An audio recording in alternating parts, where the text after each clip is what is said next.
Testing, 1, 2, 3. Testing, testing. Well, as she tests, we say hi. Hi, everybody. Hi. Welcome to the kitchen. Oh my goodness. Now, why does this say it's not streaming now? Interesting. It said it was streaming. 2, 1, and it's Testing, going 1, live. 2, 3. Testing.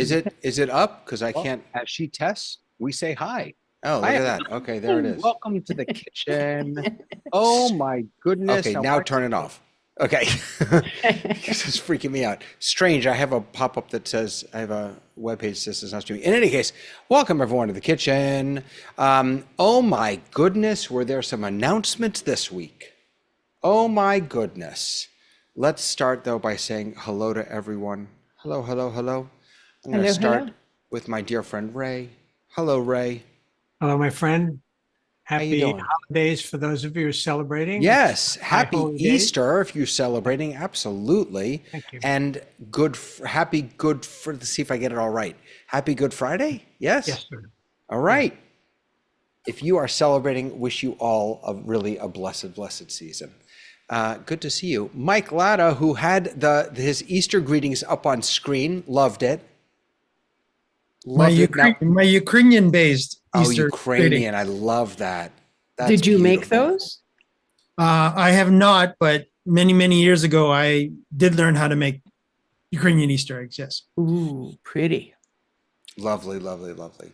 Lois, how are you, my friend? Hi, I'm better every week, and I actually have a need for a test. So later on in the show, if we could make me a co-host and break out a breakout room, and I'll go try out the stuff. People are giving me conflicting answers about this question. They say, "Oh, you can do that." No, you can't do that. So I'm going to just We're going to try figure it out. Yeah. We will figure it out together. Absolutely. Tamra. Good to see you. So good to see you, and you too, Lois. Tamara, so nice to see you. It's so good to finally get to be here. I've been watching on Zoom for weeks and weeks. I even got my mute me button because of all of your recommendations. Wait. My mute me. It actually works. It's so exciting. But I was getting a little bit jealous, so I was like, I'm checking in today in the actual meeting. I'm so glad you're here. For those of you who don't know what we're talking about, it's all Ray's fault. Ray taught us that if you get this mute me button, you don't actually have to you can use it as a mute. If you touch, it just muted me and unmuted, but you can use it as a tally light. So I have it right up here on top of my camera, and I can see super clear if I'm muted or not. Let me turn it mute again just so you can see. And I'm not touching it, that's through my Stream Deck. So really, really nice. I have Go ahead, I'm sorry. No, I didn't know if you were done. I'm done. Is it taking the information about whether or not you're muted from the signal going to Zoom, or for some things sooner than that?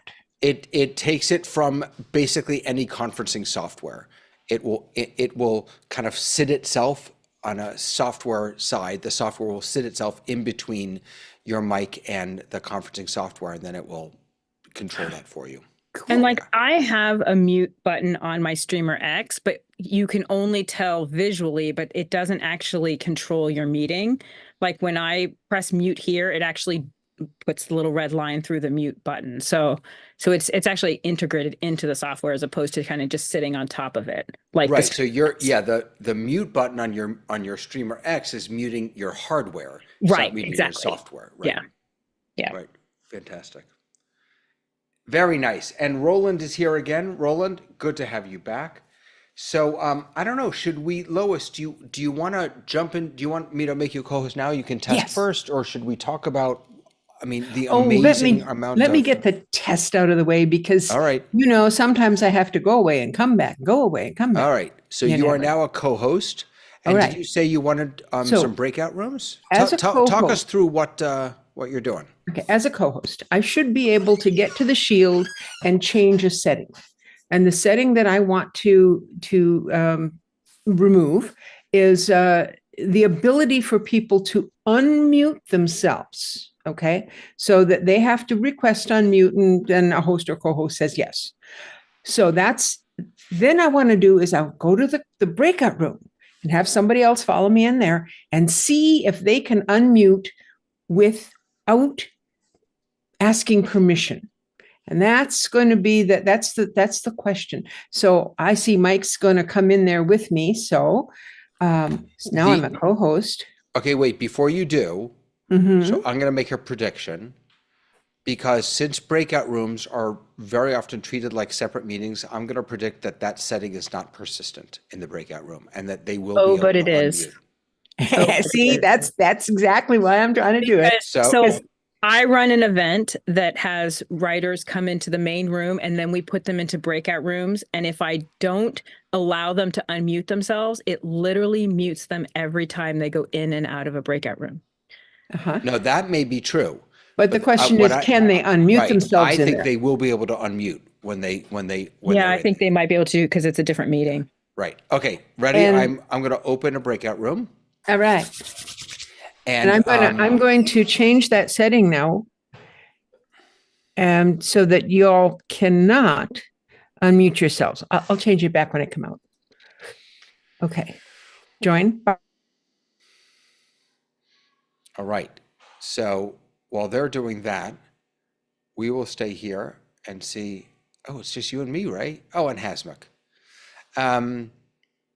So did you have a chance, Ray, to see all the big announcements and all that other goodness? I looked at some of honest, I didn't drill down into them. I've been doing some studio rebuilding today. And Oh, really? Yeah, your angle looks a little different, actually. Yeah. And I added a 32. I don't have a large POV camera, but I added a vertical after seeing you. I added a vertical 32 on the side here, and I'm experimenting with that idea. How's that going? I've never used a vertical. It's it allows me to put 3 images up there, like I had 3 17-inch monitors. Wow. And that's one of the things. And that's the critical thing that I wanted to be able to do. There's a bunch of ancillary stuff that clutters my main screen, but if I could just get them over there, yeah, I could put the clutter over there and have all the critical stuff in front of me. Gotcha. That's the experiment. So the best part of this little test that we just did is that I don't think Lois or Tamara can now unmute themselves. No. Well, actually, they can. change the They setting can. in the shield. So yes, that can. All But right, I'm a report co-host. back. I should be able to do that whether or not it's I forgot you're a co-host. You're absolutely right. yeah. So to report back, because I know that the viewers were not with us in the breakout room. What did you do to Mike? First of we- all, you have to answer that question. Pardon? What did you do to Mike? What do you do with Mike? I think he's still in there. Isn't he Lois, still in we there? gave you permission, but not permission to get rid of Mike. Well, It's my job. no, he's just a bunch of people went in. No. I just closed the room. It's okay. All right. I'm sure they'll come back eventually. Okay. Mike, we were worried about you. We thought we lost you. We were testing, you know. Oh, I'm sorry. No, that's fine. He and Roland were in there doing stuff. Okay. So the report is, as a co-host, I made it so no one can unmute themselves. And then we went into the breakout room. When we went into the breakout room, they came in muted, but they could unmute themselves, both the co-host and the person who was no particular official. We looked around in there, it was no setting where a co-host could change the setting in the breakout room to say nobody can unmute themselves.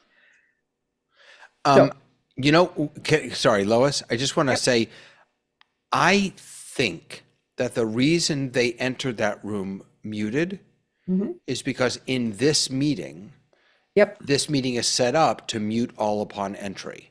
Correct. So And I any have a room you feeling go if that to- were not turned on, and when I pushed you in, I don't think you would be muted in the breakout room. Yeah. Okay. But anyway, That goes to Tamara, what you were saying before. That is a separate setting. That is true. But in any case, even though they came in muted, they didn't stay that way. They just did their thing and started talking. Right. As we do. There's Yes. a note from YouTube watcher Jesse that says, it turns out if if it turns out that people cannot unmute themselves in the breakout room, can you also test if changing the allowed to unmute setting in the main meeting affects the breakout room participants, or if a host has to go into the breakout room to grant permissions? So So if the answer to that is you can't stop people in a breakout room from talking. They can unmute at will. You have no control over that. It doesn't matter what the setting is in the lobby. If you're in a breakout room, it's free range. And to be clear, there is no setting for the breakout room itself, correct? That's right. There's nothing I can do in there. Right. Except if I go to the participants list, look at an individual, if they're not a co-host, I can do things to them. I can kick them out of the meeting. I can, do that sort of stuff. If any host or co-host can look at the breakout room list of who's in there and move people around.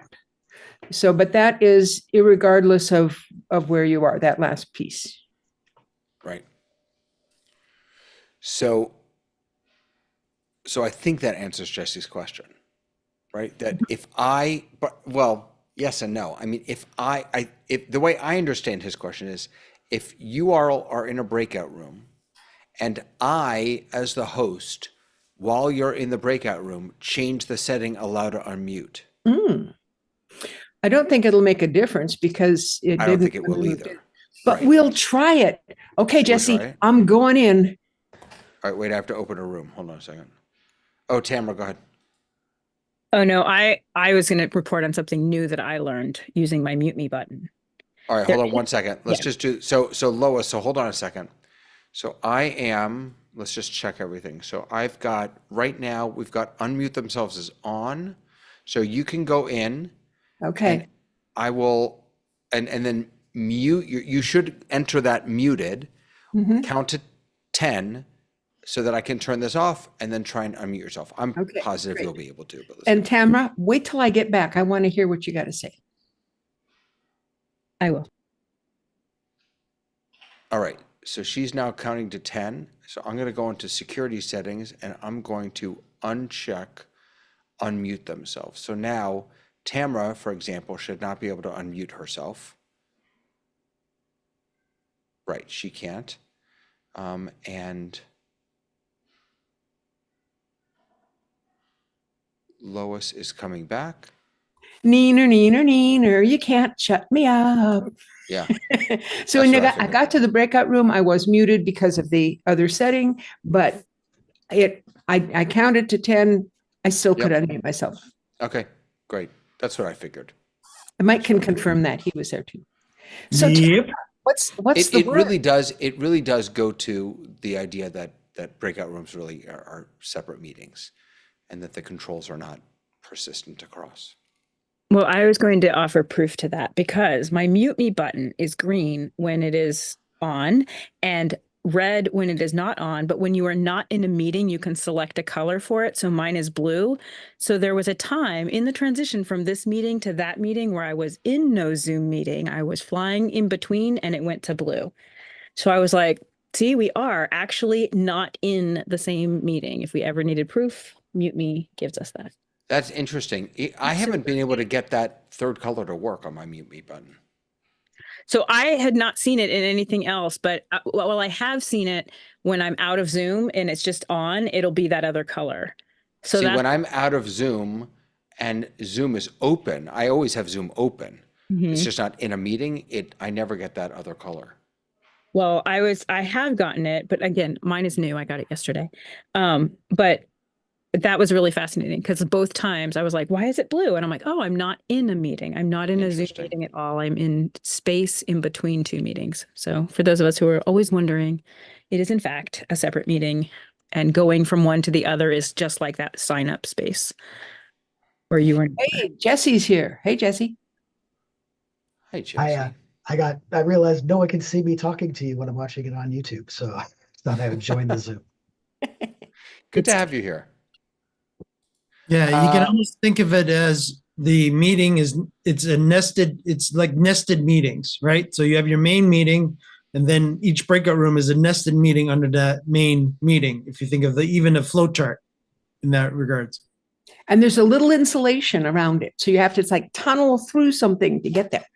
That's why it takes a minute or second or two. Right. And that's why the actual puck gave it away when Tamara was moving between each, because it's actually a kick out, kick in, kick out, kick in that's happening to do it. I'm feeling very left out that my puck doesn't change colors when I'm not in a meeting. Now, let me ask you this, because the normal color for the puck out of the box is white, and I had to change it, select a different color before I noticed that it was changing. So I made it blue. All right, I'll check again. I You mean, go this into the isn't Mute Me the software. Mute Me test kitchen. So, So muted you could, myself by accident. David, you could go into a breakout room and watch it as you go, since we know what it does. All right, fine. I'm going into a breakout room. Bye. Bye, everyone. Hold on. Wait, I have to put myself in a breakout room and I have to watch it at the same time. I can't even see myself. Where am I? Participants. I don't Tamara, even see myself you on this knew, list. but You you go- can You also, open the breakout room icon. Oh, right. I just you can click on join. Right. Okay, here I go. if you open the app and you minimize it, it's got an icon that you can move up into your frame that also lights up the color, mute or unmute. So if you minimize the app, it gives you a big circle and you can change the color of the circle, but I can put it in my prompter. I was both super excited and super kind of disappointed. I don't think it's totally like the build quality is not great, even though it works exactly as planned. So I loved it, but I'm like, is it worth this a price point? Maybe not. But it's super fun. Not And as a mute button. I agree. It's it's laggy, but as a tally light, it works perfectly. It does what it says it's going to do, and I totally am all for it because I just think it's fun. But I also wanted it to be a little more of a substantial build. Like I wanted it to be substantial. $39. I know. So you can just take one of those sticky things and glue it on something heavy. Listen, I thought it was the dumbest thing that I was buying, and I put it on right away, and I love it. So I'm not going to lie. David, what happened? Oh, he's frozen. No, I'm not frozen. I'm staring. Nothing happened. It didn't change, but I think I might know why, so I'm going to test it again. I'll be right back. Okay. Nothing. This is what I have missed. No $40 tool has prompted so much conversation. It's totally true. Hey, Jesse, are you the Jesse who was on the YouTube and asked the question? And if so, did the answer suffice? Yep, that was me. And because this is exactly the kind of thing that I do for a living, exactly the kinds of things that my colleagues and I are always calling meetings to test out. But I think by the time, because I was watching the YouTube at a delay, by the time I'd asked the question, you had probably already figured out that the mute or that the not allowing people to unmute just didn't have any effect on breakout rooms, which was also good to know. That's why you need to be here live and join us. We're glad to have you. Yeah. It also leads me to wonder what other things in the Shield don't carry over. Some of them do, some of them don't. So, but that's okay. So David, how'd it work? Yeah, I figured it out. It's a setting. It's if anyone's interested, I'll show you. So this is not a setting that I think most people will have to deal with, but so in the Mute Me settings down here, there are a couple of how do you want Mute Me to know whether you are in a meeting or not? And I had both checked because I just check everything. The first one is conferencing app meeting detection, and the second is microphone in use detection. So because of my setup, my microphone is constantly on. It's always listening, and so I had that checked. And so as soon as I unchecked that, now it's not using that to detect whether I'm in a conference. So David, for the YouTube sake, do that again in full screen. Oh, am I not in full screen? Sorry. You're in gallery. Okay, here we go. Oh gosh, I was in gallery. I'm so sorry, everyone. This is the Mute Me, and there are just these two ways down here to indicate to the button, to the app, whether you are in a meeting. The first is using conferencing app detection. The second is your microphone being used? And since my particular setup, my microphone is always being used, that's what it was using. So I apologize for for that. But I figured it out now. All right. So what was Tamara, did you have something else, or was it that? No, it was that silliness. Okay. So can we talk for a few minutes about, oh my goodness, these huge changes coming to Zoom? I am so excited about this. Me too. I was only they teased us, we got this whole rollout, and then it's not until April or May. So but I mean, the big picture piece of this is that it's now called Zoom Workplace, that all of these new tools are going to live under this new, we're done with Zoom One, we're done with everything, it's all Zoom Workplace.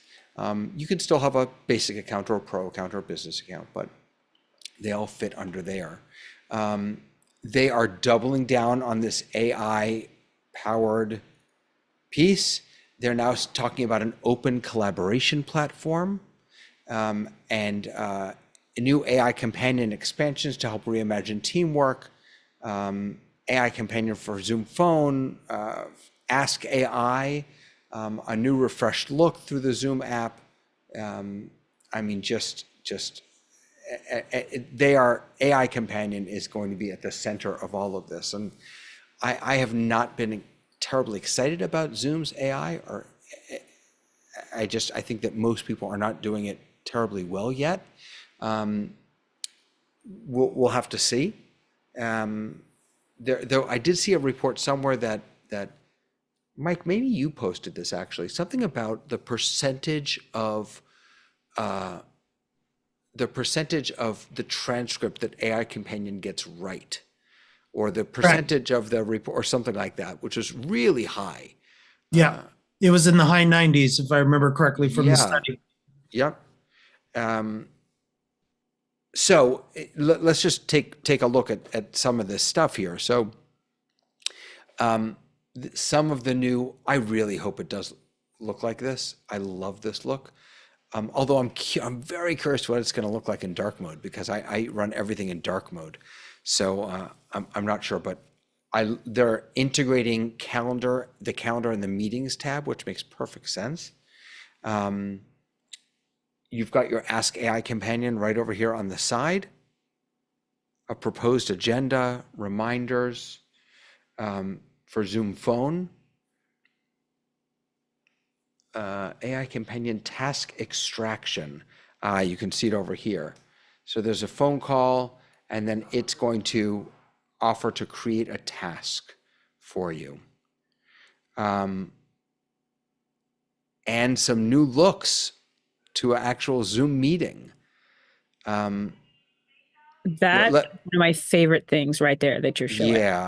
Yeah. So there are actually a couple of things in here that I love. First of all, I read somewhere, and I don't remember where the word they're talking about is softening. They're softening the look a little bit, and that excites me. I like that, because it's very blah. It's just very blah right now. And these little icons, the heart on rotation for React, the chat, the companion one, and then the leave I like also. You can see that we're still getting the audio and the video over here.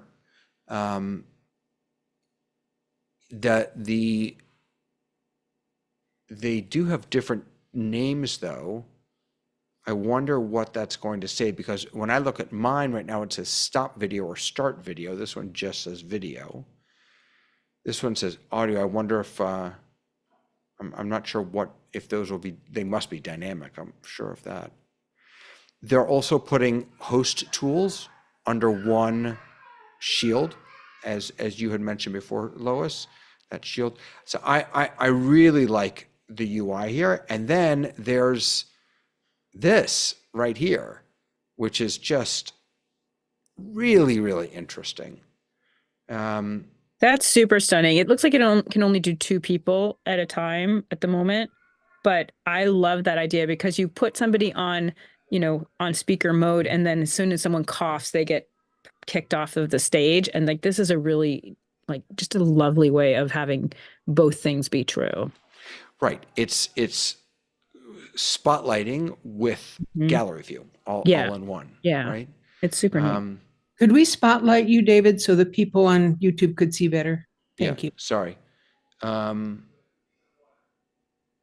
curious. I don't want to, I'm not going past that. Oh, here it is. During meetings, the new multi-speaker view will automatically adapt the video layout to highlight active speakers to help attendees follow the discussion more easily. So it sounds like what it's doing is actually, it's speaker view, but it's multi-speaker view.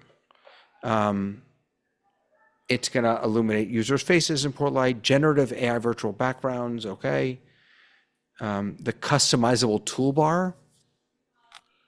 So you can pin your most used features, multi-share, that we already have. Although, if you look up at the top of this image, this is, I like this implementation. So you've got the Zoom meeting here, and then you can see the different shares. And presumably you can click on them and then decide which one you want to see. The shield moved over to the right. Obviously, we'll have to see what else am I missing here? A lot of Zoom Room stuff. Zoom One bundles are rebranded Zoom Workplace bundles, right? What is this? Oh, this is the business side. This is huge. You know what is in here, but they really didn't make a big deal out of it, is Zoom Docs. Like I actually don't even see it on here, but it is part of the workspace. Also, there's new sharing features, which allow you to have a preview, which is, to me, the most delightful thing they're offering. What is that? So the way that I read it is, you know, when you share a screen right now, it can kind of be precarious what you're sharing because it's like so many choices and it's got a weird thing. And you kind of can't get yourself set up beforehand unless you're using hardware. They're actually making, I think the way I read it is that there's a preview mode. So like you would be able to set yourself up before you actually share it to the meeting, which I think is like that. So that kind of exists now. So let me pull up, let me pull this up so you all can see. Hold on a second. All right. So this is the share now. Mm-hmm. So I can choose whatever I want from over here. I'll just choose this for now. And then what I can do is, because of the layouts piece here, if I click on this guy, it gives me that preview and It allows me to share, to choose. You're not really seeing this well, I don't think, but it allows me to share what, whatever I want. Are you able to see this at all or no? No, it just ended up being kind of blurry. Hey, I'm sorry. It's hard for me it's very difficult to actually show this. So I have not got those layouts. When I go to share, I am still like, it's still a fumbly mess for me. Are those like slow rolling out? I mean, I'm on the most zoomy Zoom. So you're on the most zoomy Zoom 5.17.11. Yeah, I update Zoom as like, so when I get up. If you go to share screen, click on the share. Yeah, it's only bringing up. But no, so get out of this share because you already do new share. No. Because you have it automatically sharing. So click on share. Okay.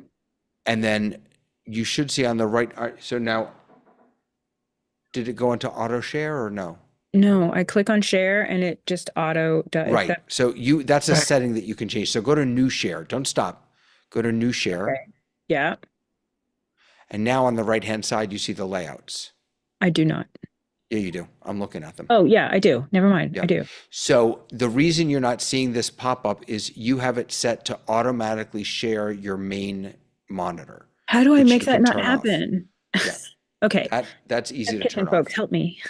All right. So if you go into, let me see here where that setting is. Help me. Help me, Rhonda. Help This is why I me. come here. All right, let's see here. So share screen. Yeah. Okay. So if you go into your settings, so you can click on the shield in this meeting and then the cog wheel in the Yep. top right, Got it. and then click on share screen. The third kind of batch down, it says, when I share my screen in a meeting, you have it set to automatically share desktop. Right. I You want to want to change that to show all sharing options. David, you saved my life. Thank you. Yep. Sure. Sure.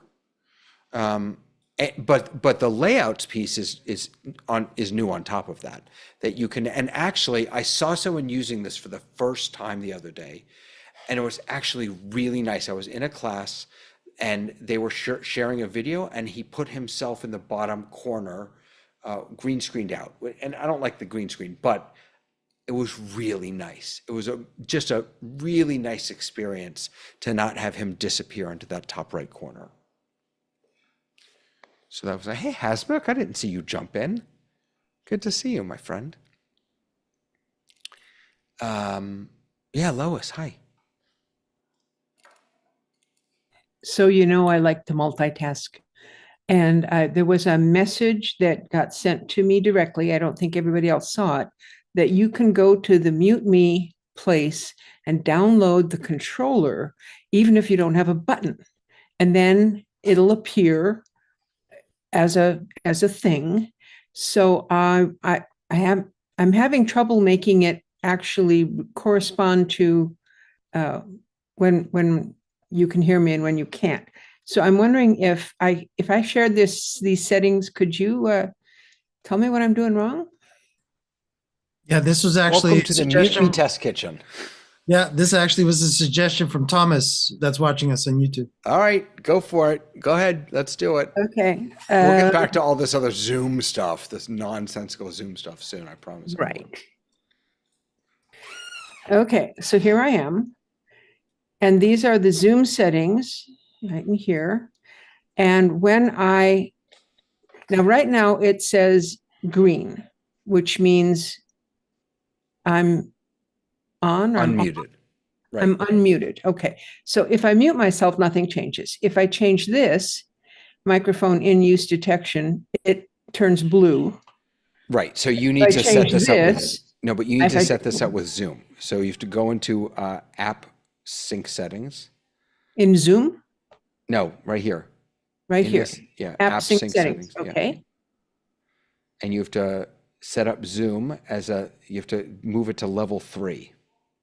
Zoom level 3. Okay. Now, the key to make this work with Zoom level 3, you're going to need to make sure that, and I can show you how to do this, it's not difficult, that in your Zoom settings for keyboard shortcuts, can you see Oh. my screen at all? No, I'm sharing and I can't see anything. Okay, so I mean, stop sharing. it took, well, you can if you want, I'll just show you where to do this. So, If we want people on YouTube to see it, I better stop sharing. You better start. okay. So, And I think he did. Ha! So what's required of the mute me button, and incidentally, I've had it this way for years, is in your keyboard shortcuts, you need the mute, unmute my audio to be a global shortcut, meaning Okay. that wherever you are, whatever app is present is at, top of your screen, that when you press that button, whatever that button is, it will mute Zoom. And so when you Are you in, when you say settings, are you still in Mute Me or are you in some no, other? this is in Zoom. That's what, so Zoom this is settings. in Zoom, correct. Okay, let me find Zoom settings then.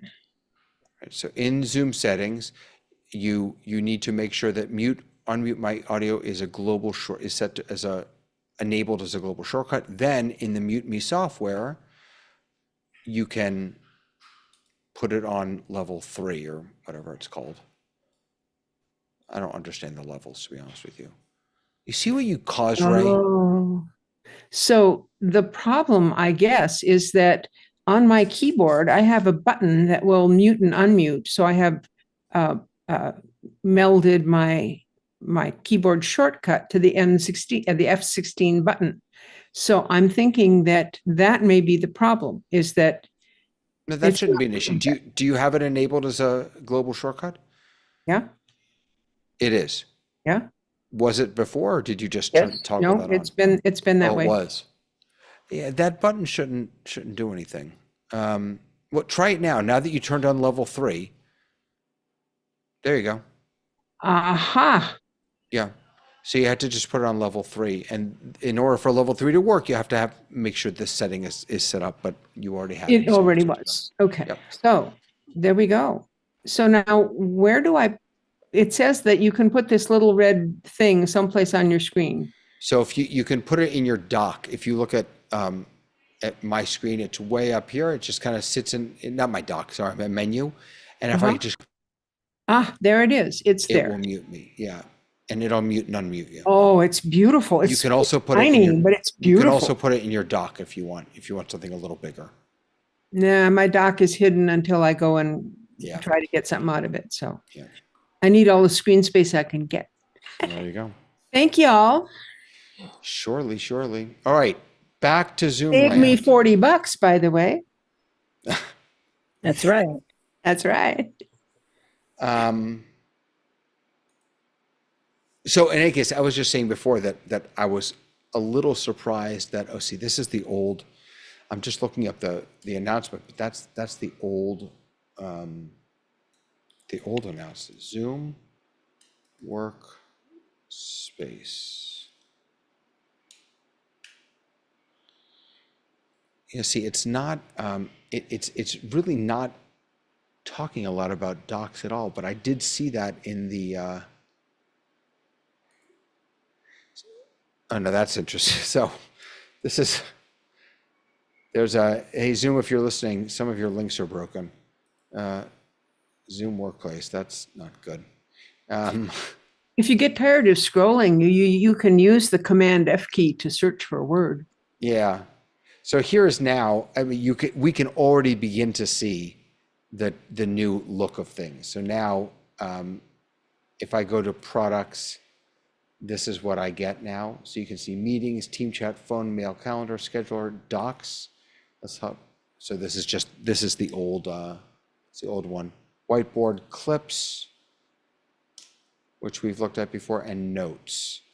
And then the business center over here.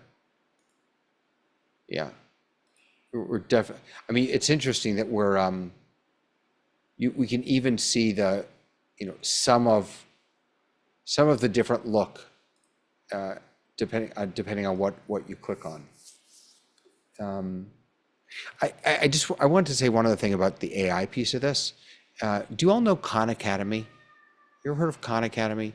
Khan Academy is just an amazing online educational website. It started with this guy, I think he was like teaching algebra or something to his nephew or something like that. And he started making videos. And so this Khan Academy is now this huge global repository of videos and learning, and it's just unbelievable. So they created their own AI bot called, I think it's called Conmingo, basically as an AI tutor. And it's really quite amazing what they've done. It's the first really interesting and really smart use of AI that I've seen. The AI tutor is smart enough to know that kids are going to say, what's the answer to this question? And it does not give the answer. It guides them with other questions, and it's very, very well done. I hope that Zoom is able to also create this AI companion into something that's really profoundly helpful and maybe even different. This is David, I found that link for docs if you're looking for it. I put it in chat. I wonder if that's the same. Is that the old one though? This one seems to have newer photos. Let's see. No, it's the same one. Is it? Okay. I guess so. Maybe I'm wrong. I do like the look of it. No, Now, maybe I'm wrong. Maybe it's the date at the top is from October, but maybe I'm. Yeah, it says it was just updated. It doesn't say. In any case, Right. I mean, it's clean. It's minimalist. You can see AI companion built right in. This is presumably this. It's interesting that if you look carefully here, the bottom of this is not updated to reflect the new changes that we're going to see, but presumably you could have your gallery, and then you could all be working on a doc together with AI companion over the rest over here, and it's even creating tables. It's nice. Let's see what else is here. This is team chat. I don't know. I mean, what do you all think of all these the new looks, the new workplace? This is the new one platform for limitless human connection.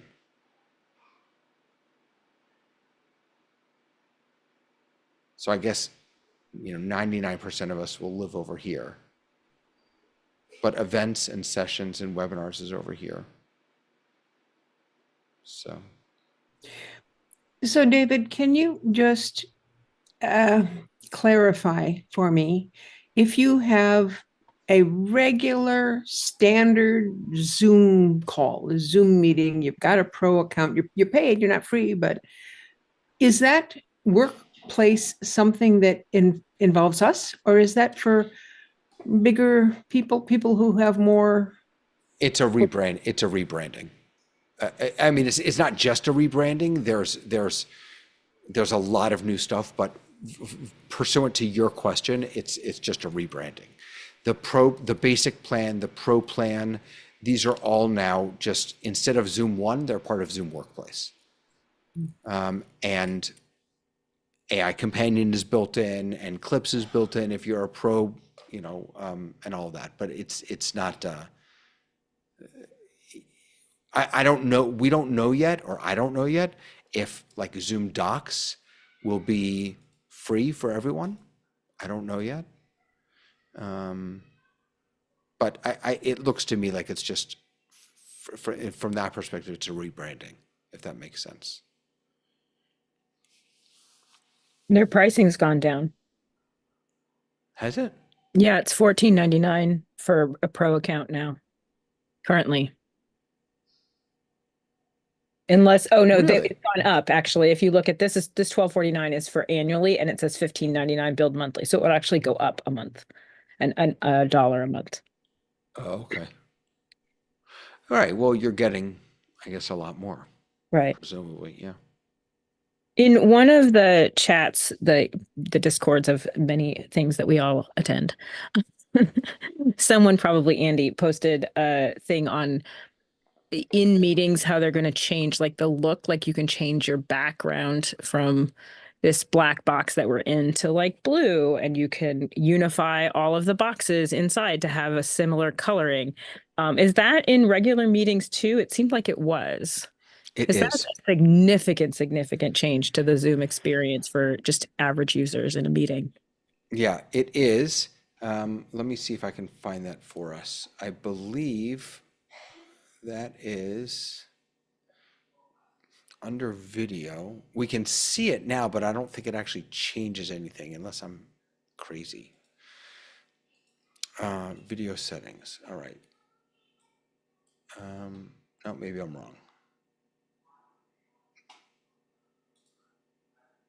No, I apologize. It's not in. Oh, wait a second. Maybe it's background effects. No.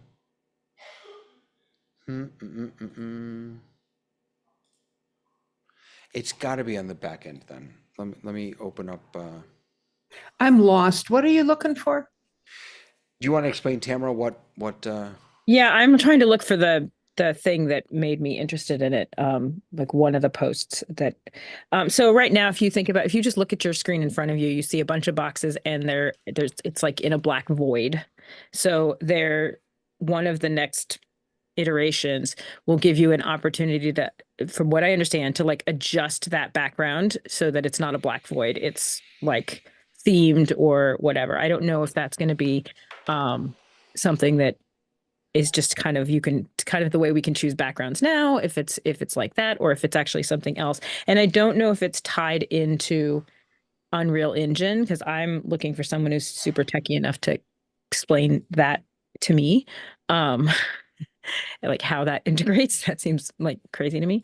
But so you'll be able to choose different themes in your meeting. So it changes your engagement to your meeting.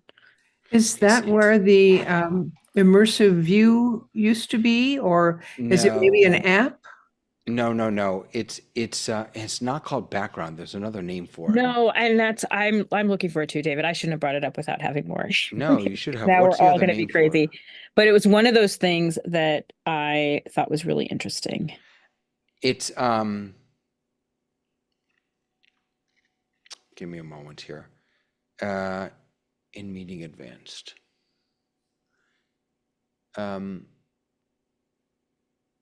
Immersive view focus mode. It's not. It is like, oh gosh. This wouldn't be Here it light is. I theme and found it. dark theme, would I it? found it. It's called meeting wallpapers. Yeah, Here it is. So hosts can choose from a set of wallpaper to customize their meetings. So you can have up to 16 wallpapers. And you have all these guys right here. Now this doesn't work yet. You can't actually do anything with it yet. But the idea is that this becomes the wallpaper of your meeting, as Tamara was saying, instead of the black. I'm going to post that article. It wasn't that article Andy posted in one of the places from Fast Company. And they actually show it in action, and it's super pretty. Right. This feature is only available with version 6.0.0 or later, which we are not up to. But if you like look, and it has a way to kind of unify the coloring of even people's backgrounds. So scroll down a little bit. Like that second picture, which is that's super fascinating to me. This one or? No, go up one. Yeah. Look at that picture where it's like everybody's in their own space, but you've unified the color to make it so that there's like a little hue. There's like a little hue that kind of makes you feel more like you're in the same space and less disparate in our own little spaces joined together, which I think is super fascinating. It's interesting because that's a virtual, that has to be like a virtual background. Because it's putting it behind them. It's not just right. Right. And it would be nice too to see if that actually translates to YouTube. Right. It's super gallery right. mode. You're right. It seems a little invasive because people have chosen what they're looking like. And now you're going to go out and swap it out for whatever you've decided they should look like. Well, but let me give you like another use case scenario for that. If I'm doing a presentation, like I do theater stuff, right? For me to be able to kind of create in my presentation mode where I'm highlighting and spotlighting these speakers, if all my speakers have kind of the same look, then I'm able to kind of supply a branding to my presentation. So you can now take like, regular people with regular meetings can now do a very kind of polished look like I without the millions and millions of dollars that a major corporation might do. So your all hands meeting, for example, to your employees could come at with a more unified look to it and more produced look to it. So I agree with you. It can be invasive, but I think if you're doing it as part of like a presentation to your team, and it was something that you would normally, in the old days, it would be a PowerPoint that everybody would be clicking through. This is kind of the updated version of that. Like you're going to present a mini version of, nobody's going to do Zoomtopia in their regular board meetings, but this gives them a little bit of a thing. Yeah. And a good example for you, Lois, would be when you're interviewing someone and you actually want to record the video, you could actually put now the radio station logo or even the logo at the top where you are beside each other in gallery view now, where you don't have to worry about, being video switching or anything like that. It'll improve if you've seen a lot of these YouTube videos where people will just record a Zoom meeting and it's just black on top and black on bottom, and it's two people talking beside each other and they haven't done anything, this will give you that capability now of putting something up there and underneath, take advantage of that. I can understand that. I really like the background of the whole thing. My question would be on changing the individual backgrounds.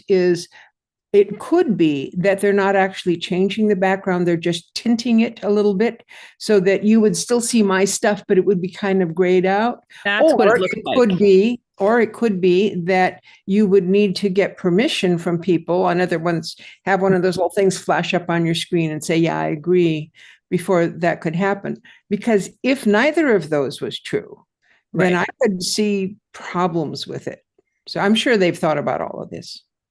It kind of feels like it's like if you are somewhere in between regular Zoom and Ecamm, right? And really understanding how to produce things, it's that space in between for the rest of us, right? That could up your, because I think that this is true. Like we talk about it all the time, and we also know that you still go into meetings where people look like they're serial killers and they don't have good lighting, and but we're, but the truth of the matter is, whether people like it or not, they need to get a microphone. They need to start investing in this. When you go to a meeting and you show up like with even the smallest amount of something, you take over the meeting. Like I go to meetings and when I turn my camera on at a meeting, I'm immediately listened to.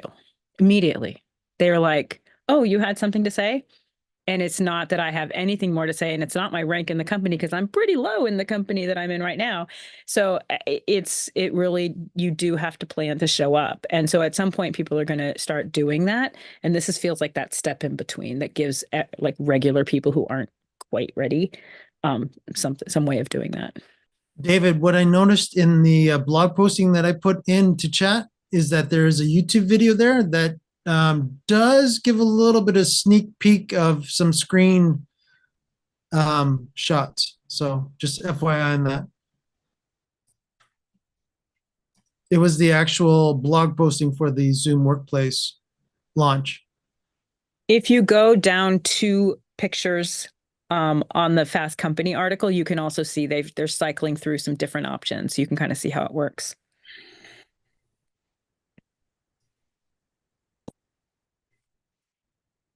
You're spotlighted now, David.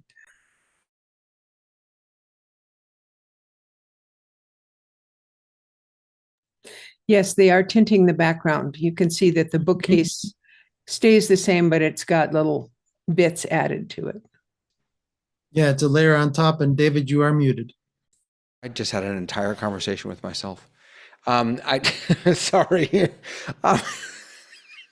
And you wondered why we were talking over you. And I have my mute me button. You have a mute me. I wasn't looking up. That's the problem.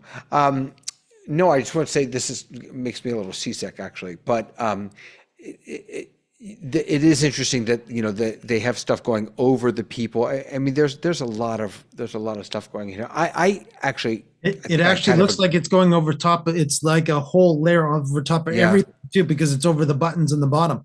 Yeah. It's Lois, just I hear you though. I think you're right that I wonder what the permissions will look like to allow someone else to do this. I also just want to point out that I have not seen at all consistent menu bars. If you look at these images, so over here you've got Zoom Workplace, Meeting, and then all this stuff over here. That would be Windows. That one was more Windows, and I think the other one was more Mac screenshots, David. You think they're Mac versus Windows? Yeah, I think so. I saw the triple buttons on the left side versus the minimize and such are on the right side. Right. Windows. Okay. Interesting. In any case, I'm going to look for that YouTube video to play. I have another question related to what you've been talking about here. Please. Okay, so one of the things you said in there was that AI can adjust the lighting of people. So if if you look at our screen right now, I'm in gallery view and David's really dim and Tamara's really bright and the rest of us are somewhere in between. Are they saying that the AI will adjust us so we're all the same brightness? I feel like that's what that overlay is doing. What that overlay is doing, because like Google Meet, when you go in, it automatically adjusts your lighting for you, and whether you like it or not. So I think that that's what it's saying, is that it's a way of neutralizing that, like, bright or not bright. But that overlay that they were doing wasn't going over people's faces very much. It was mostly putting a blue cast to the back. But if you look at it, it was unifying the color. And I do know in Google Meet, because it always shocks me every single time I log into a Google Meet, is that it swipes across and then changes your color and neutralizes it. So when I do log into those meetings, everybody is kind of around the same brightness. So that's a technology that does exist, but Zoom's not been using it or at least not forcing it on people like Google does. But I think, David, when he was reading those things, I think he was reading that the AI will adjust your lighting. And I don't think it was adjust your background. I think Well, that's what I did. Yeah, your lighting. yeah. But we that's have what I'm that saying. now, Look, they don't we? do that now in Google Meet, the lighting. Don't we also have that in Zoom? Don't we have an We adjust? do, but we have to choose it. So if you go back Right. into the settings, you can choose for low lighting. It will add kind of a fake light to you. Right. In Google Meet, it just does it automatically. Like, you have to select it off if you Right. don't. So here's the Zoom settings, and you've got right here adjust for low light. And if I do that, I'm not sure that it did much of anything, but Can you move your settings off your face so we can see it better? yeah. There we go.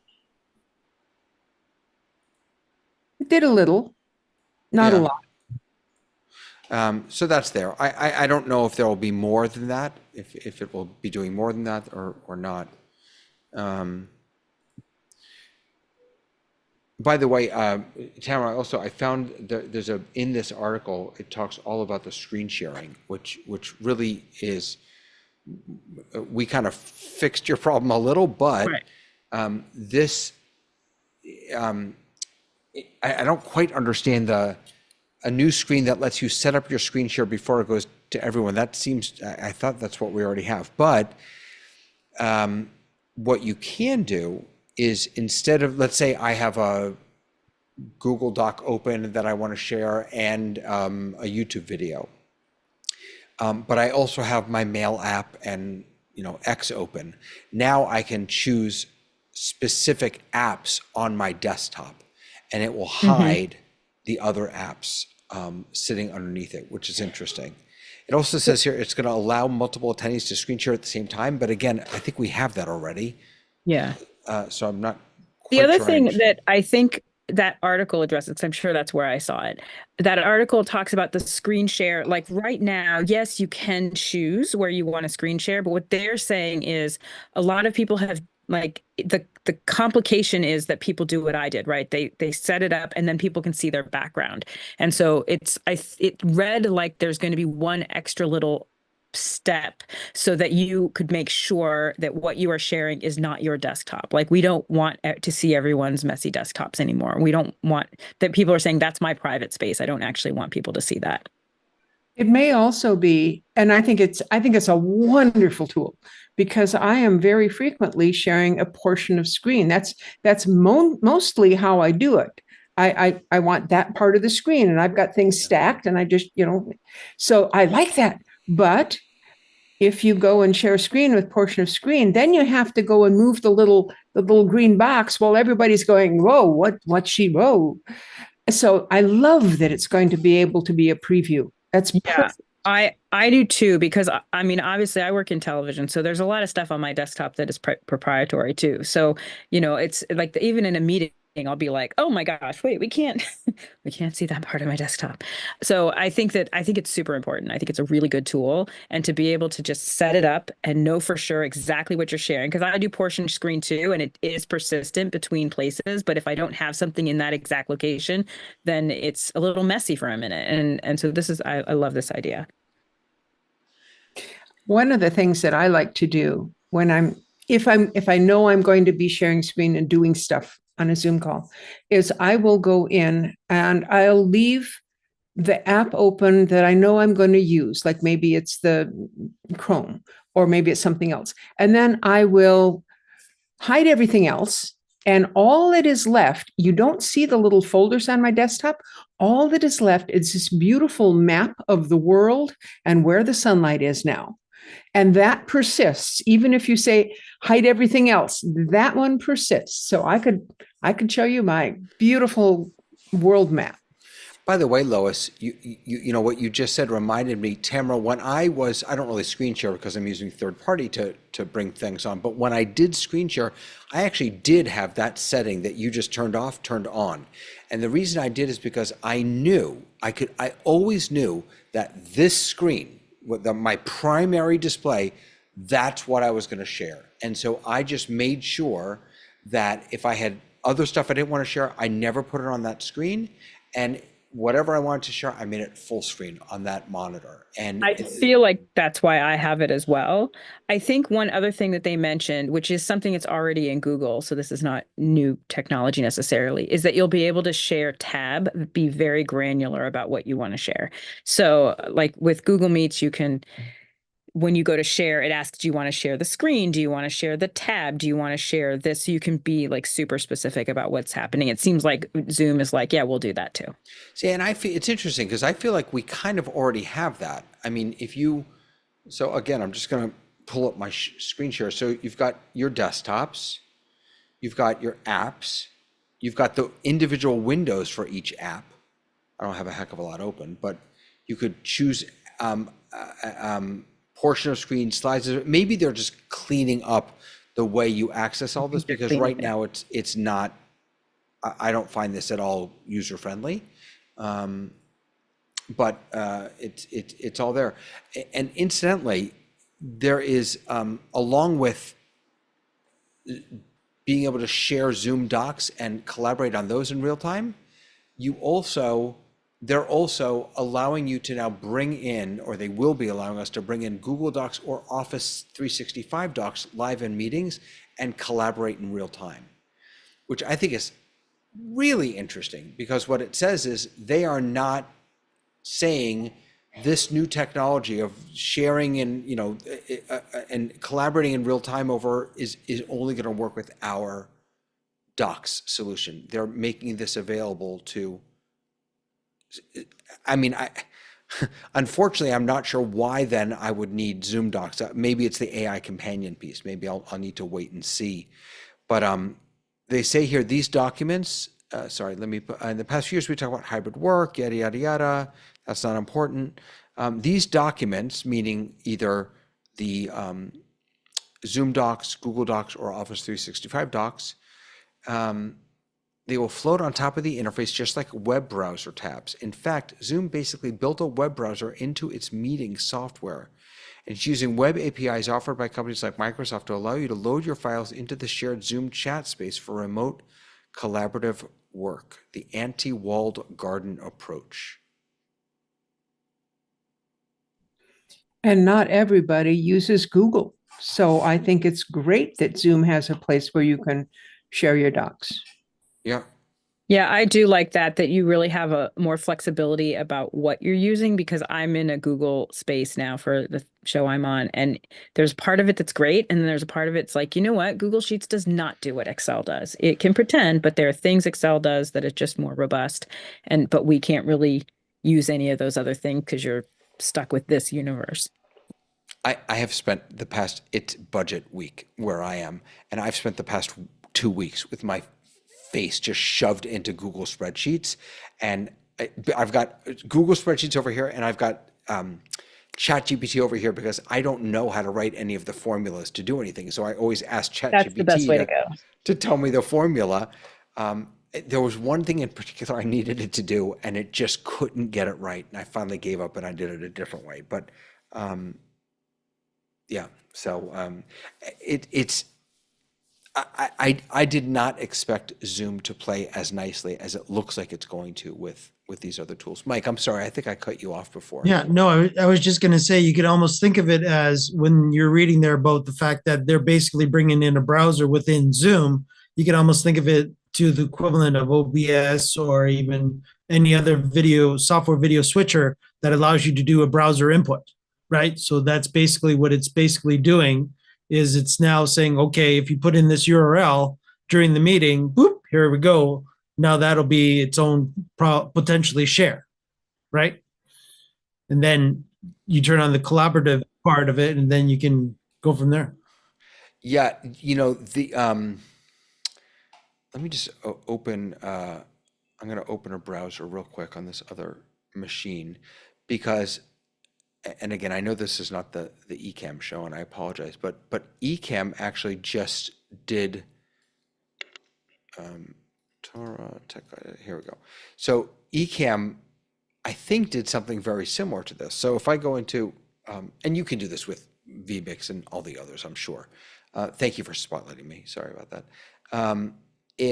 So I can add now a web, whatever, I don't know what it's called, overlay, and it's not an overlay, it's whatever it is. And once I add this, so this is basically a web browser built into my production suite. And if I just toggle this thing down here, I can actually scroll within the web browser. I can click on things. It works just like a full-fledged web browser, which is really nice. So I wonder if that's the type of experience that we might have with Zoom. You can do this thing in OBS. Here's a picture of it's just a web page, and I could just bring it up. FYI, David, your webpage is still over top of you. Yeah, I know. It's still there. So I don't see how that is much of an improvement to just opening a browser. Right, but what it allows you to do now is it brings it in the client without having to then have multiple pieces of software. Yes, will Zoom now have to keep up with the latest patches of web browsers? Yes. So that is an additional thing that they will have to keep up with, very similar to Edge or Chrome, because again, Edge is Chrome, which is Chromium. So my feeling is that they're probably using the open source Chromium, which is what Ray was just showing in OBS that is being used. vMix also uses the Chromium, which is again, officially it's sort of the development arm of Google Chrome. You know what I think it is, Lois? I think it's when you're working with one screen or a laptop or an iPad, how often are we on calls with people and they can't find us, they can't see us because their browser took over the screen or whatever. So having it built in, we'll have to see, but I wonder if so much of what they're doing here, the softening, the new icons, the colors, it just feels like they're making it, or they're trying to make it into something that is so accessible and pleasant to use and easier, despite the fact that it's got so much, it's so powerful. It looks like they're really working hard to make it accessible and joyful for people to use.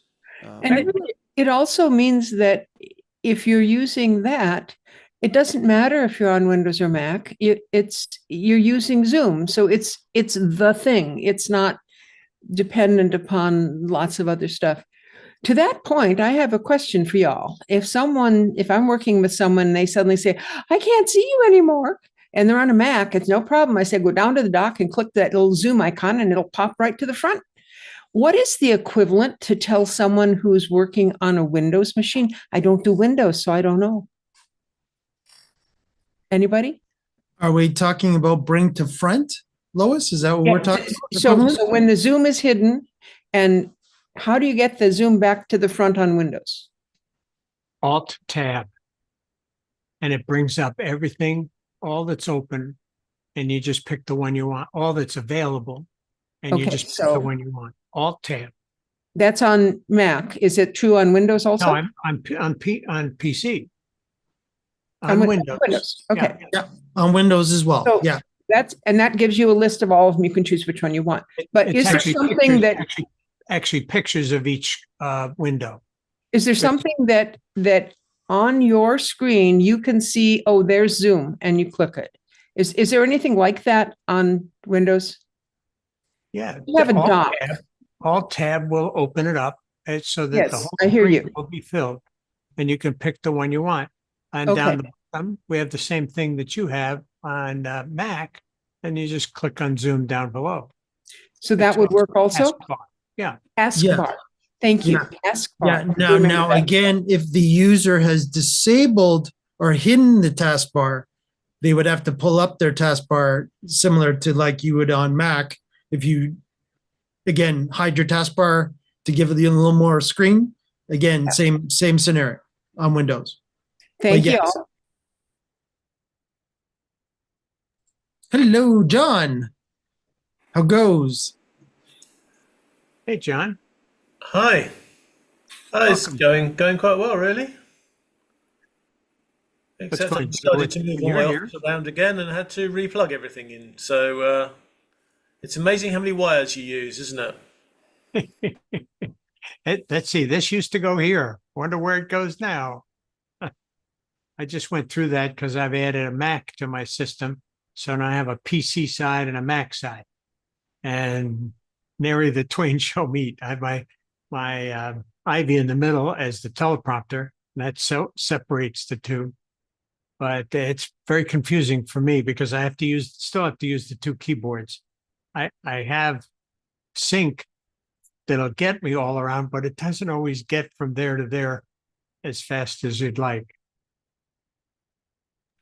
We have another John. John Edelson's here too. Hello, John. He's hiding. Hiding, but hello, listening. Have a great afternoon.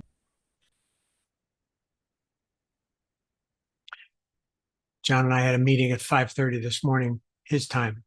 No, yeah, his time. So he's been at it all day. Well, David's taking a break. What else is on our list? Anybody got something? As David comes back. Too late. Mike says Mike was going to end the meeting, Dave. Oh, You gave him co-host power. He's going to end the meeting. terrible. Terrible. I narc. Can co-hosts end meetings? Yes. They I don't sure think I can. knew that. Huh. Oh, wait a minute.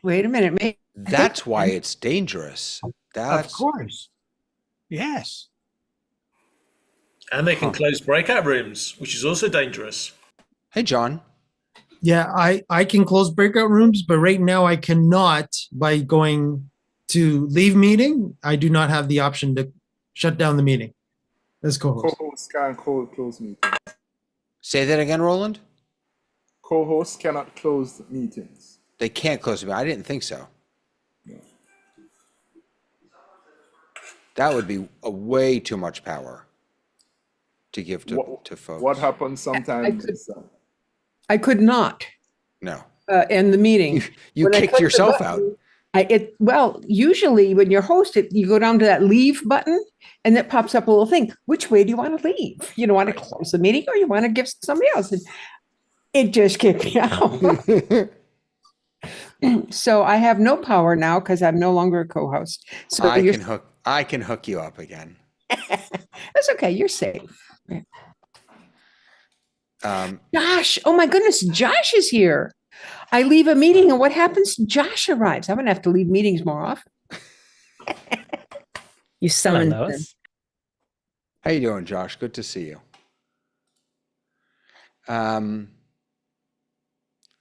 What else have we got here? Any other? David, I think I did mention to you about the YouTube marketing video that they did show for Zoom Workplace. I don't know if that was. Yeah, that was a short one with the woman standing there. Is that what that was? Yeah. Yeah. There was a little bit of, if you did quick little screen if you froze it, there were a couple little snippets in there that looked semi interesting. All right, let me pull it up here. I don't know if So they're where is it? giving Oh, away no. anything or not, but Zoom Workplace, right? work. Not Zork Place. Okay, hold on. Here's, all right, so here's, I'll keep the audio off so we don't get dinged. Yeah, this companion, I just don't get it. Okay, so let's see here. So, see, I gotta say, I really like the way this looks. I mean, And that looks to me, David, from looking at it, that is going to be what it's going to look like on Mac. Okay, yeah, Because you've the got three dots up here, right? Yeah. Right. The kind of you've got this like waterfall little thing going on here with the tabs. I don't know, it's very interesting. All right, let's keep going. Quick summaries. Yeah.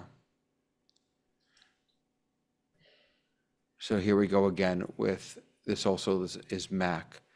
I'm really like, I wonder what this meeting button does, because that's not the shield. The shield is over here. You've got, let's see, you've got meetings, the two screen share, my whiteboard. You've got the shield. That's your AI companion. Your recording. I guess that's the time of the meeting.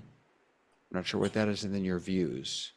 That's They just a look like tab. tabs, right? That's just a tab saying that you're in that meeting. Say one more time. Well, what it's basically just a tab.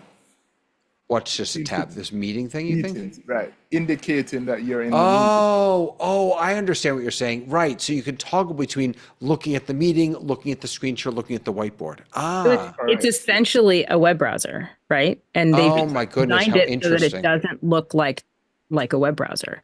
But it's Gotcha. essentially the same thing. You've got your tabs across the top. That's pretty cool. That's interesting. And but just also, this is definitely the host view, because you've got down here, you've got the end button instead of the little guy walking out. I still don't, it's just interesting to me that this is just going to say audio, and it looks like it's just going to be a visual indicator. It's not going to, the word is not going to change from mute to unmute. I think I understand what they're doing, but I don't think it's going to play for the average user, because I think they're trying to point out those are the audio settings. And so when you click that caret up, you get into the audio settings. When you click the video, you get into the video settings. So I think they're trying to categorize it so people understand. But I don't think the average user actually goes into those settings. I think they understand mute and unmute and video on and video off. Yeah. So I like the idea of it, but I know like the people I work with, when I do some of those events with our less tech savvy people, I'm going to be like, go to the audio button. They're like, what? Like, go to the microphone, So I think I understand the intention. I just don't think the average bear is going to understand it the way we understand it. And look I think this is going to be actually better, because right now, so many of the people I work with can't see those little carrots. But if those were if mute and unmute are the bottom two things in your audio settings, so when you click that, it pops up, and the bottom two things are whatever we expect, mute or video, then that would be perfect, because I don't think that's what it's going to be. I think that this button, this is just going to be a button, and it's going to be green when it's on, and it's going to be red with a line through it when it's off. And this is going to be a button, and same thing. There'll be a red line through it when your video's off, and then the carrots are going to be the same right over here. Are you seeing carrots? I don't see. Yes, carrots. they're very, very faded. They're super light. Yeah. I don't think there will be change in that, because that is very essential to the Zoom experience. I agree. So But look, check out this view. Look at this. So this is a screen share, a desktop screen share. Your two main, so your multi speakers, the whole gallery, and then look at all the controls that you have. You've got one right there to go right or left, and you've got up or down. This, guys, I think Timmer made a perfect comment about the fact that this looks like a web browser. Yeah. So I think what she basically gave to my brain is that this is now basically the client is turning into a web browser. Yep. Which means that anything they do on the web browser, so we know that you could join Zoom via web browser as well. So I think they're basically going to it's going to be one development location instead of it being multiple ARMs like Windows and Mac and Android and iOS. They'll bring it all into a web browser interface where they can now do whatever they want within that interface. And also it will unify the look. So whether you're going in through the web or you're going in through the application, it's actually going to look and feel exactly the same. Maybe. No. I don't know. When do we get to see all this stuff? When's it coming out? May? April, May. Well, I think we should just, bide our time and then test this the heck out of it. We will. So take a look at this. So this is the new share window. Right, so let me get back here. So you click on share, and then you've got screens, documents, advanced, new whiteboard. So whiteboard is now included, it looks like, in the share, because right now it's separated out. You've got a notes is built in now. You can grab documents from all these. This is how you grab stuff from these third parties. So that one was specifically OneDrive, Dave. Yep. You noticed that too. Document repositories, Dropbox, that OneDrive, right there Google is Drive, amazing. Box. Yep. Because that's the thing that makes like going to a Google workspace where everything is, you have a place to store things, you have a joint thing. So what they're saying is you can use any of those in this space, but they're really making it so you don't have to leave this space. You can do your entire business here. That's pretty interesting. Now here's Zoom videos, my SharePoint. I'm just looking at the, is this a Zoom doc? That is Microsoft 365. This is how you can do collaboration on the online. Gotcha. Right, here are the people up here. Okay, right. You are collaborating, not just you are sharing, but you are collaborating. This is so smart. Like, this is really smart because what they're saying is you don't have to choose. You don't have to be Microsoft or here. They're like, come here, you can do what works for you. If Excel works for you, use Excel. But if Google Docs works for your team, you use that. You can pick and choose. That's a really smart strategy. But you said it before, Tamara, or someone said before, you're accessing all of this and you're using all this stuff within the Zoomiverse. And so you're living in this app, even though you're using these external tools. Good for them. That is a really smart business strategy. And if they truly do change the client to a web browser interface of sorts, it makes their life a lot easier. I don't think though, but Mike, help me understand this, because I think it seems to me that there are two things going on. That number one, they may be making it look more browser-esque with tabs and things like that. And they may also be building in elements of a browser into the client, but the client is still going to be the client. I don't think they're changing the client into a browser. So it feels very Web 0.1 for those of us who are super old, where it's like you used to just log into AOL and it was a space, and then it merged into kind of this unified look, but then it flattened out, right? Because Web 1.0 couldn't do anything until we got to further along. So it just feels like they're really thinking about the user experience in that, even now, if you do customer service and someone is on the client versus the web, it is a different, you have to really know both in order to guide someone through it. So even if it's built differently, where one is more robust than the other, if it visually looks the same, then me as a person who's trying to get people into the system can use the same dialogue to guide people there. So that's actually pretty smart. I still think there's going to be some things that they're just going to work better in the client than they work, or just going to work differently. I'm super interested in how Unreal Engine works and what that will look like, what that allows us to do. I'm seeking someone who understands that better than me, because I don't. But I think that's what they're trying to do for the basic user experience. They want it to be a seamless experience. Yeah, and from the development end of it, David, the only thing I could say is that the more that they can synergize, again, right now there's certain features that happen in Windows that don't happen in Mac. There's certain features that can happen on a Chromebook. There might not be able to, it might be able to happen on Windows, might not be able on Mac. Linux gets thrown to the wayside, and now all of a sudden there's Chromebooks, right? So if everybody has the similar, now again, we'll still have to install the software as a client, but as far as the back end is concerned for them, that client will probably be a web browser infrastructure in the back end that allows all this extra functionality to happen. Tabs, being able to pop the meeting into one side, and now you got the document there. It's basically equivalent to having the web browser meeting, Zoom meeting, and then a web browser, it being a Google Doc or Office 365 doc or whatever beside each other now, right? So it's not necessarily going to be a user change. We're still going to be installing clients, but it's the actual physical architecture in the back end that is probably physically changing, and it'll be consistent for them because now they don't have to go, oh yeah, we can do this on Windows. Oh, we can't do this on Mac.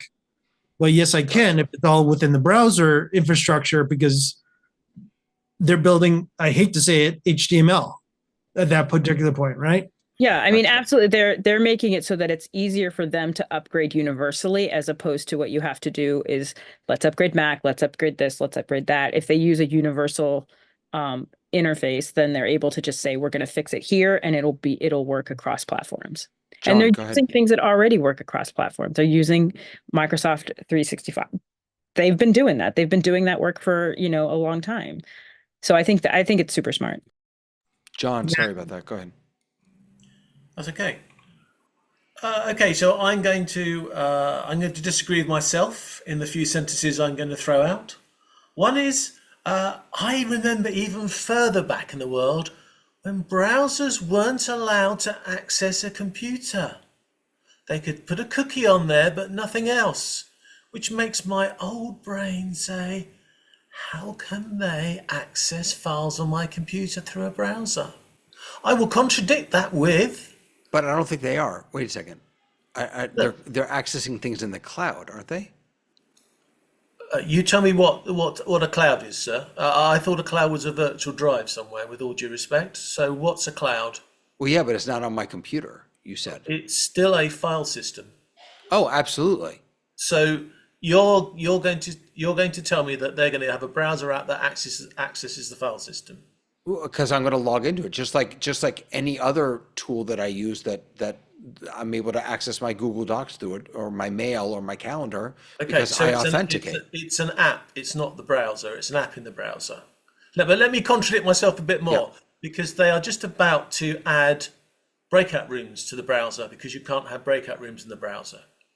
So they are constantly trying to add the features into the browser. Wait a second.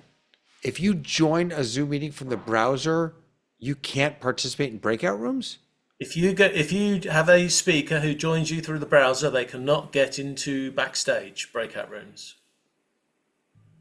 Backstage or breakout rooms? Those are two different Backstage or things. breakout room? Backstage. Backstage, that's different. Okay, yeah.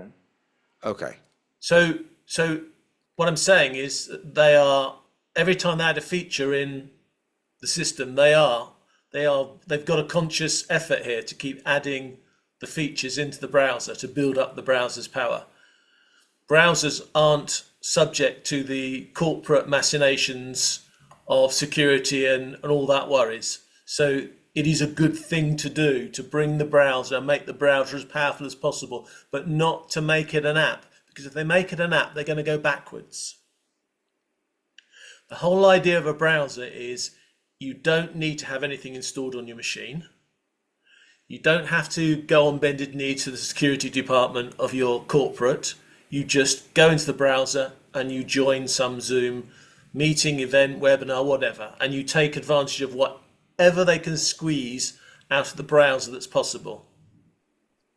So, John, you're talking about the browser I have on my computer. You're not talking about this new Zoom browser thing that they're creating, right? We're talking... They are obviously trying to unify all the apps, and it's never going to be possible to do it completely, because even when you have a chunk of code, you have to compile the code to work in a Mac, you have to compile the code to work on a PC, because they have different chips. But it's obviously correct that the more that you can unify the top code and make the programs look the same, it is easier to support. Take it from somebody who has to do that himself. But there are times when it is impossible to do something on a PC the same as a Mac because the underlying technology is still different. But interacting with Office 365 and those sort of things is getting easier because those apps are also opening themselves up because they want people, and I had an invitation yesterday to go to a developers meeting to learn how to use Copilot, which is part of the Microsoft products now, to getting the AI and the automation. So all this integration is now happening. AI is, in a way, pushing it forward, but all this integration to all these apps is happening. And Zoom want to make it the ZoomIverse. So the Zoom is the focus of your life, and you dart out to get things from other places. You go to your drive, which might be Dropbox, it may be Microsoft Drive, it may be anything, but you're going to jump in and out of there to get your data. But the whole idea is to keep you on the ZoomIverse. And by the way, who here is not using Zoom Phone yet? Oh, wow. It's actually a lot easier than you think. You don't have to be a corporate to use Zoom Phone. And you can have a physical phone. I've got a physical phone here. Connect to my Zoom phone line. I use Google Voice, which is in some ways, I guess, the same idea. It's just another version. I'm feeling the need to, because we've been talking a lot about the web browser, and I just want to say that what I read, the quote about sort of building a web browser, in fact, Zoom basically built a web browser into its meeting software. That's not from Zoom. That's the writer from Fast Company, this article that we've been reading, editorializing about this experience. So, well, remember that all the app developers who create code, it's a bit like everybody having these versions of OBS. Everybody who creates code has to start within the browser version of Zoom. That's how the developers develop. They all have this world of this browser, and then they can then interact with the browser, and they get the basic Zoom buttons, don't they? They get the basic code of the Zoom control buttons, and then they write their code to add the features in. And whether it then gets delivered as an app into our a proper Zoom client, that's the world they work in. They work in a web world where they interact with APIs, send messages up and down to Zoom and the Zoom client, and that's how they get all the functions to work. And yes, I can almost do it myself now. I'm quite proud of that. So I wonder then if we have all these Zoom apps, and I'm talking about the apps that are built into, that you can get from the Zoom App Store. And one of the frustrations around those Zoom apps is that you have to install something. You have to install the app to use it. And in fact, until recently, everyone who wanted to use the app had to install the app to use it. I wonder if there's going to be a radical shift there. Yeah, they are already making a shift. I think we touched on this last week. So they are now looking at the functions you can have, and they are grouping all the functions you can have into groups. So they're taking all the functions that are available, and they're making them as little groups, and then they are breaking down effectively the different levels of intrusion, shall we say, from a security point of view, that they can have, so that everybody can reclassify their apps, and then the apps that don't interact with all the things that scare the living daylights out of your Zoom administrator or your tech team can have apps that do very simple things which don't hurt anybody, and then they can then install those more easily. And the ones that have more critical data use that might be more concerning for corporates can be banned.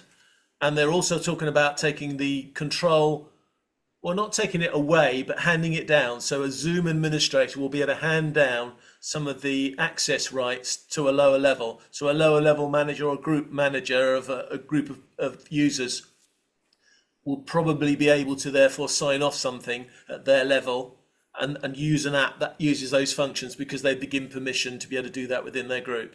And I think that will make the apps easier. But the apps, it's a bit like loading from Google Play or the App Store. You're always going to have to do some sort of installation procedure and authorization procedure to allow those apps, which remember are third-party companies. And most of these, and I'm not, as I said last week, and I'll keep saying it, some of these people, the way they've coded it, they've not thought about data protection. They've just written the code. And there are times when they are grabbing information about the users and putting onto their servers. And there is, from a security point of view, there is no excuse for why they should do that. There is quite easy ways to store that data locally in the app and not give it to the host server, all your contact details to some third-party company. But I think that those people that write good apps and secure apps will be the ones that get preferential treatment over those that don't worry about it, and gradually the marketplace will sort itself out. Because if you can get a big order from a big corporate to use your lower third app because you're not storing any customer data, you're going to get the order, aren't you? It's going to be as easy as that. And if they don't, crikey, I'll start writing it myself. Yeah. And again, David, did that make sense to you? I know you wanted me to chime in here a little bit too, but basically what John is saying is that basically from the back end point of view is it's going to be, and Tamara brought this up as well, where it's going to be more unified. So it doesn't matter what operating system or where I am or what even your viewer is using as a client, we'll all have the buttons in the same spot. We'll all have the same buttons, hopefully, in the same spot. And we'll make sure, that we have all the, like, Zoom is doing their best right now to unify things as it is. But right now, they're running into a lot of the limitations. And John brought that up. There is always going to be still operating system limitations, right? So where they can beat the operating system, they'll throw it to potentially a browser within the client to go, okay, well, we want to make sure we can do this across. Oh, I can't do that on Mac, but I can do this on Windows, but I can't do this on Chromebook either. Oh, but if I put it in the browser, this feature, now everybody's got a browser, everybody can do a Chromium browser, bam, now that feature is now in the web client portion that we never see as a viewer of the actual physical software. Now they throw that feature in there because now it's more universal, where they've had stumbling blocks. They couldn't release certain features into certain operating systems because they had, as John was saying, compile it for that operating system and it wouldn't work. Right? Yeah. Tamara. I wonder, and I'm just speaking out of turn because I have no idea. I wonder if this also will set the stage for things like when an iPhone enters into a meeting, it automatically dumps down to the lowest quality because that's what the meeting can support. If it's in this external service, then that may be able to take some of those limitations that we've had, like Chromebooks can't get into a breakout room, things like that, that will allow and will take that away so that it will be easier to address some of those fundamental issues that we just live with right now. We live with the fact that an iPad comes into the room and the entire meeting quality goes down. So that's what I'm wondering, is if they unify things in the back end, if they can also address some of those other issues that they can't solve in the client side of things. I had no idea that Chromebooks and browsers couldn't get into breakout rooms. Yeah, there's and if you go on their website, they basically say, yeah, we're not going to fix that issue. It's not an issue we want to play with because it's just complicated. So they made that decision just to kind of not do that. So even now you're still kind of playing with that issue.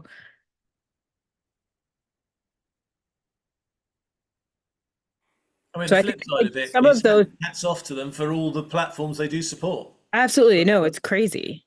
I agree.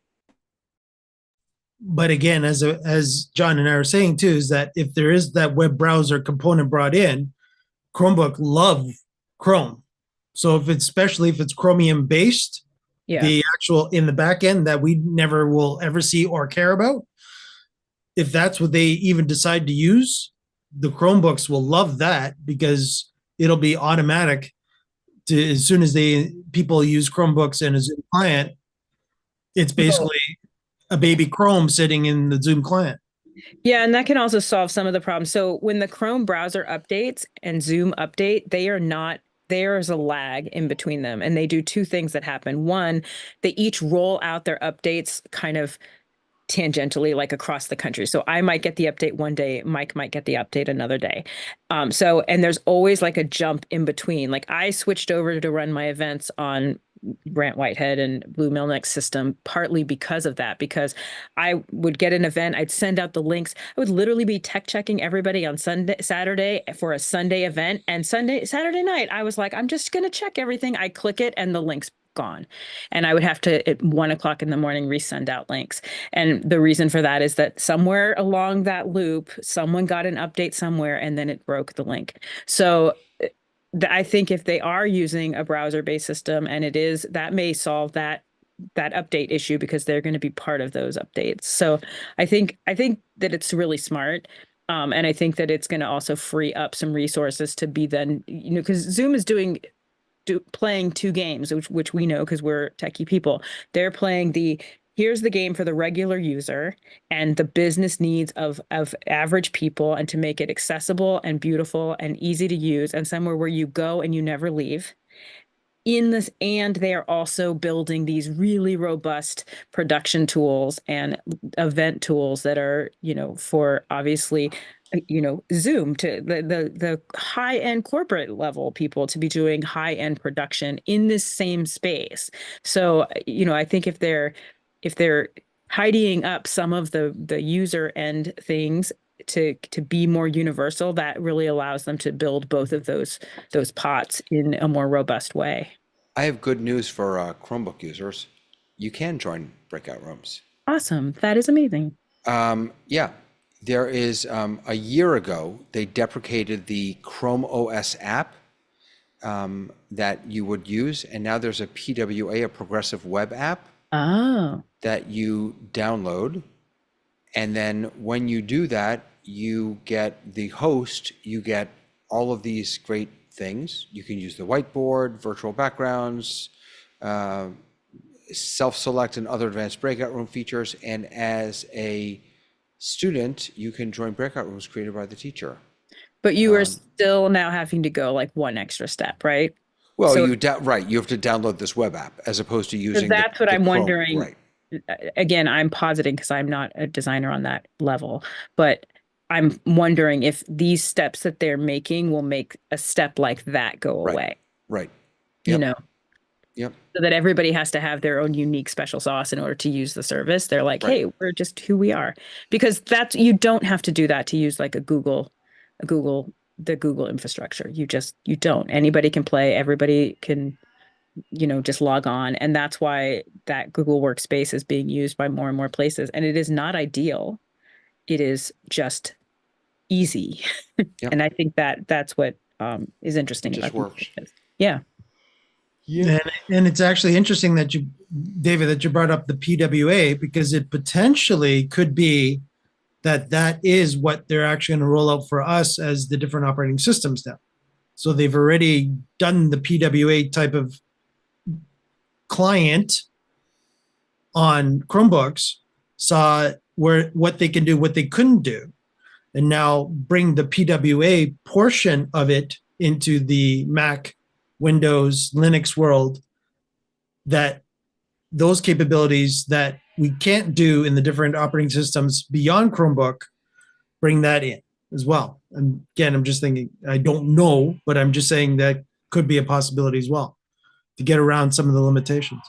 Yeah, it is possible. Josh, I love your background. Did you change your office setup? Just a little. I just throw a little thing shade down and it's nice. Splash a little light. It's a little splash of light. Just a little splash. Just a splash. Yeah. So some big changes coming. Really exciting stuff. I think I'm most excited, at least for. Oh, by the way, I wanted to ask: have any of you used WorkVivo? they talk about it here in the, it was just acquired by Zoom. It looks like it's a, almost like a LinkedIn for your company. But maybe I'm wrong. Have any of you ever used it? No? Okay, I haven't either. I'm interested to what it is that'll work. Vivo. David, I've got a couple of questions coming in from YouTube Oh, go in for it. chat. Okay, so Thomas, that's watching us, I think, yeah, so Thomas, I'm not sure. Yeah, so Thomas said, unified code base for core and compiled to the platform's Mac PC PWA browser. So that's basically similar to what we've been talking about. And Tony Mobley has a question for us, and he thinks it's a stupid question. Tony, there's no such thing as stupid questions. Can you be a co-host with an iPhone and share screen? Huh. Dun, dun, dun. Well, here we go. Hold on a second. You can share a screen on mobile. You can. I'm going to join this meeting. So, sorry that I'm going to drop the quality of our meeting here, but kitchen, putting our code in, and oh, that wasn't the right code. Sorry. Z kitchen. Yeah, Yes. definitely are seeing your phone, David. Well, not yet. Okay. Oh, somebody's phone. Sorry. All right. Hold on. Wait. Hold on. Asmuk's showing his screen. Oh, His okay. phone. Okay. So I am now in this meeting with my phone, and now I'm going to make my phone. I should rename it, actually. I think you can just give it to share You should- permissions. you can share a screen. I don't see what the co-host question. Why the co-host? Why it would say with co-host? Why is that? So you don't. So okay. So just No, I think what Tony's asking is, can you assign co-hosts to an iPhone user? Tony, correct me if I'm wrong on that. all right. So let me try. So I'm going to. Yes, I can make co-hosts. Yes. So now my phone is a co-host of this meeting, and now I am going to just go in and. No, I don't want to do that. I don't want to screen broadcast. I want to. What do I want? How do you do this? I've never actually screen shared from my phone. It's so hard. It's doable, but it's so hard. I can't even tell you how to get there. Yeah, 'Cause no, I'm everything mobile is here. difficult. So I'm just looking for a picture that I can share now because all right, here it's a picture of my family. That's okay. Add. So are you seeing? Yeah. So there you go. Yes. So I'm sharing from my phone. Yeah. Now try and do it in landscape mode. Oh, sorry. All right, hold on.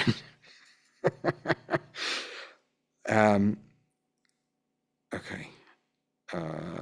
Add, and now let me turn it this way. Yeah, there you go. Oh. God, I'm so much heavier now than I was back then. By the way, Sure, what it's you a just- problem with Zoom somehow. What, my weight problem? Is that? It's Zoom's working on that. Thank you. By the way, when I interview people for teaching jobs here, I always insist on my first interview being over Zoom, because it's so terrible because none of their work has anything to do with Zoom. But I want to, like, if they know to turn their phone, tells me volumes about their adaptability and their understanding of different contexts. And well, in any case, all right, I'm leaving this. Saying meeting they're now. more worldly. I guess so. They never know how to do it. So Tony was my- mentioning, he says the reason for asking was because PowerPoint on my phone, you wanted to do it for PowerPoint on my phone for House of Worship. PowerPoint on your phone. In theory, there is a PowerPoint app for phones, as far as I know. Yeah, I'm opening up Keynote now. Oh, but now I have to join again. Boy, I wonder how you would, let's see how you do this. Zoom, I'm going to join again. Okay. And phone. Then I have to put this in.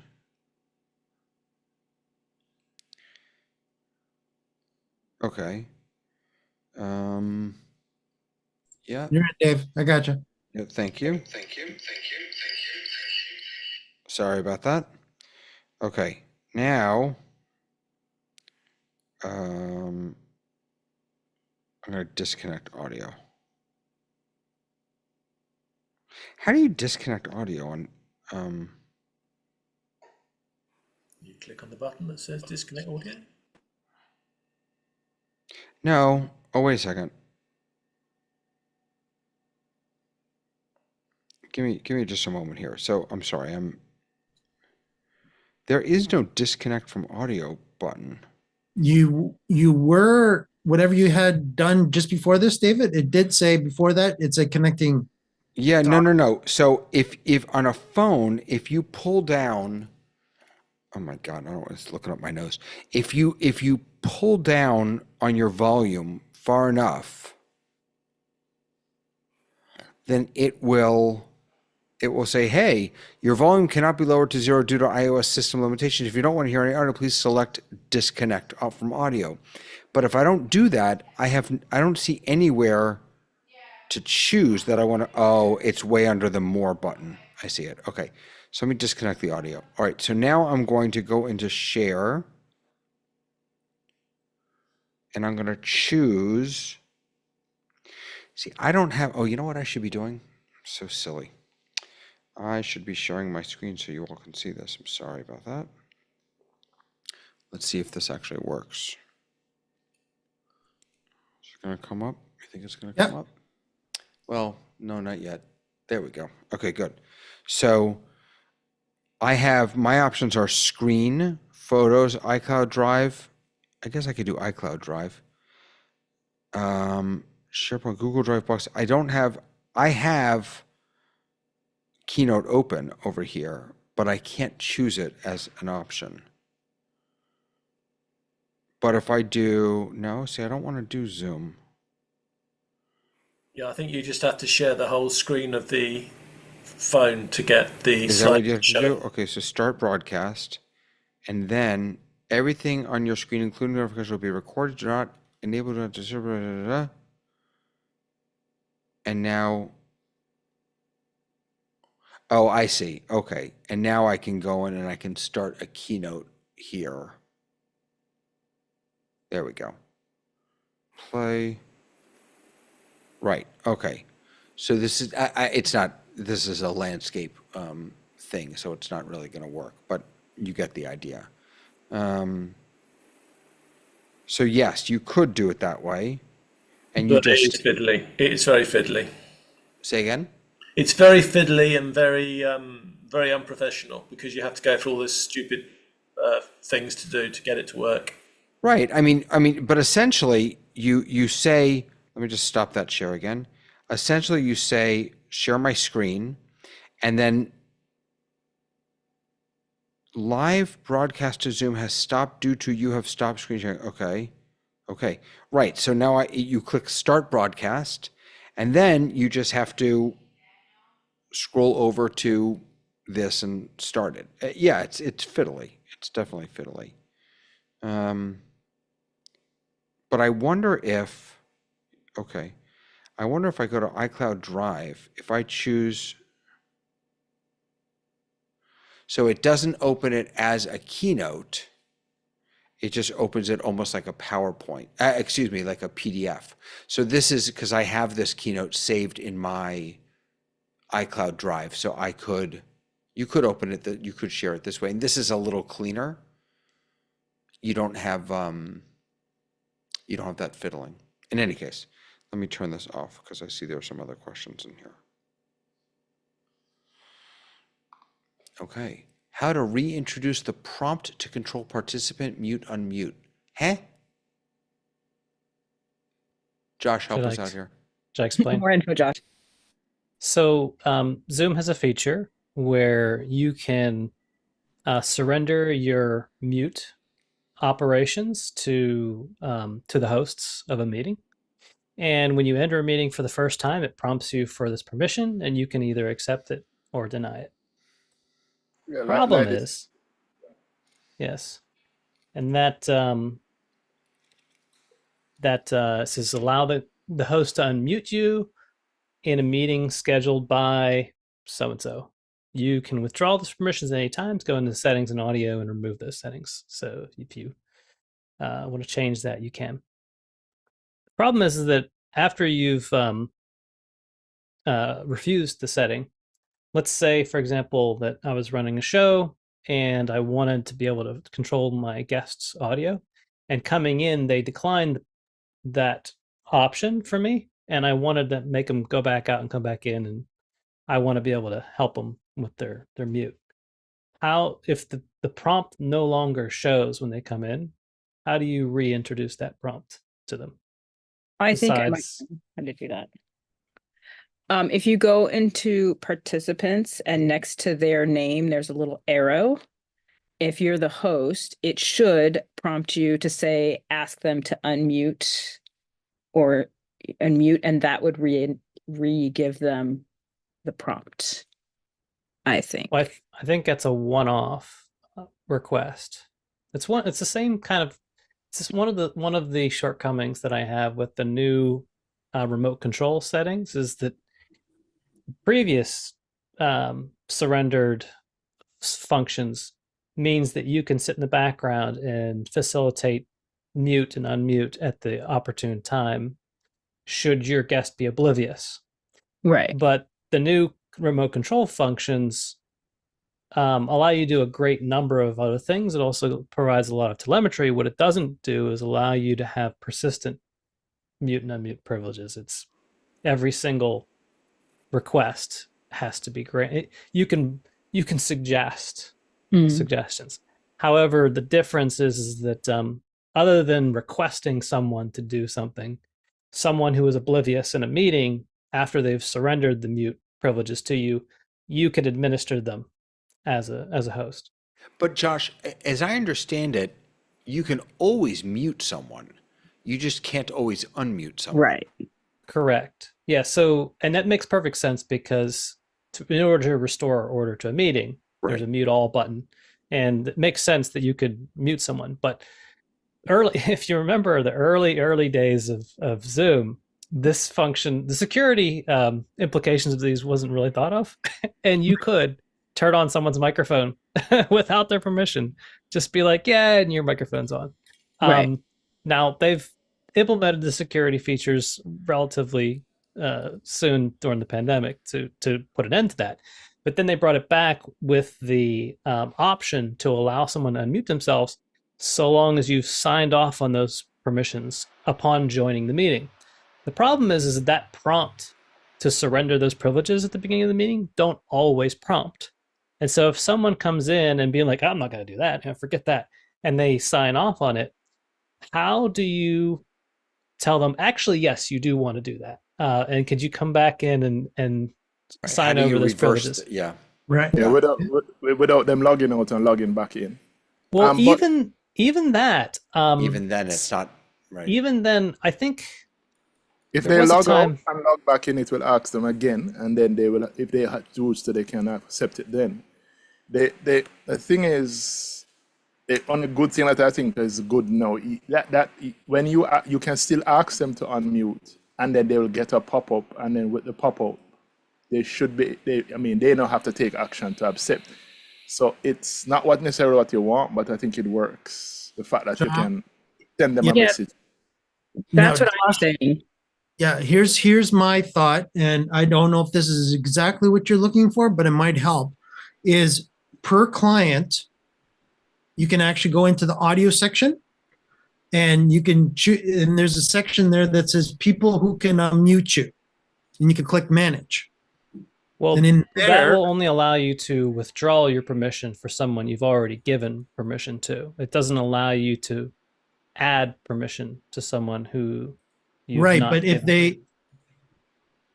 people who can unmute you, Yeah, you can remove them. So what you can Right. do is remove No, your permission that there. removes. So, for example, if Yeah. you have given somebody permission to unmute you, you can remove that permission. That's all it does. Right. So So let's you're say, for looking- example, you came into a meeting as a guest, and they're like, "Yeah, we definitely want to control your mute because you're a guest and you don't know what you're doing." And then they're a return customer, and they're like, "All right, now I'm a regular person here now. Now I don't want you to be able to unmute me at any given time. I know what I'm doing now. You can go in and revoke any privileges you've previously Given to those- accepted." But it only works one way. It only allows you to remove people from permissions. It doesn't allow you to add. Right. So we need to find out where Zoom is actually saving that then, because it's obviously saving it somewhere. Josh, where is, I know that there's a place to see that. Where do you see who you've given permissions to? Do you know? Under audio. So if you look in your audio Yeah. settings, Okay. and if you go under, there's a manage button. Yeah, people who couldn't unmute you, Dave. This is what I was talking about. Yeah, I know, but I don't see that. So audio settings. Right below your audio profile. So let's see. Let me show you.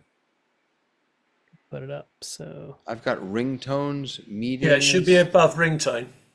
so between ringtones and audio profile, you'll see a little manage button. I don't see anything. I don't either. David has probably not given anybody permission.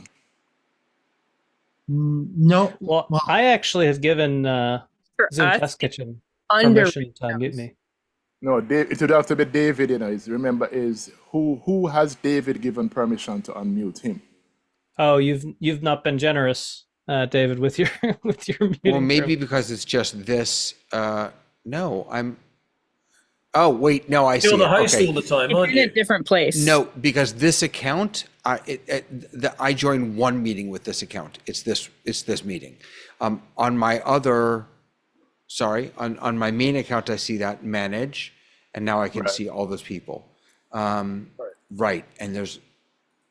I was thinking the reason I was asking is because I was wondering if maybe there was something on the web portal. Maybe there'd be a little more control, but I don't see any. That's Chances Well, are the I web think real what- problem. It's a The real web problem. portal is the place where you enable this feature per meeting. Right. There's a button that says request permission to unmute participants, and you tick that box, and then it starts flagging people. So as soon as you start ticking that box in the web portal, now everyone that comes in the meeting will get, and I don't know how many, like I have refused it before, and then I don't know if it's like if it bugs you twice and then it stops bugging you about asking you before, but at It some bugs you point it every stops. time. Every time. I've just come from a meeting where it did not ask me.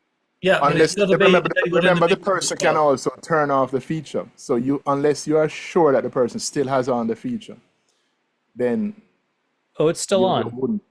Yeah, it's still on because I was able to at the same meeting I was able to turn on and off someone else's mute as a co-host. Okay. But it stopped. The problem is it stops bugging you for the prompt, and so I'm not sure. So how do you How- undo? If you hadn't given permission, because if you're giving it, you know, to bother you again. No, but right. But the problem is if you didn't give permission, now you change your mind. How do you change your mind? You have to log out and log back in. It's when you press, you try to unmute yourself. Because one of the things about that is that I feel like when I go to a meeting where they say, allow them to unmute you and mute you, if I opt out of it, then I can't unmute myself, but I'm not allowing them to unmute me. So if I go to try to unmute myself, it might ask me again. Because that's a setting that you're kind of opting into participating or not participating with the way that the meeting is set up.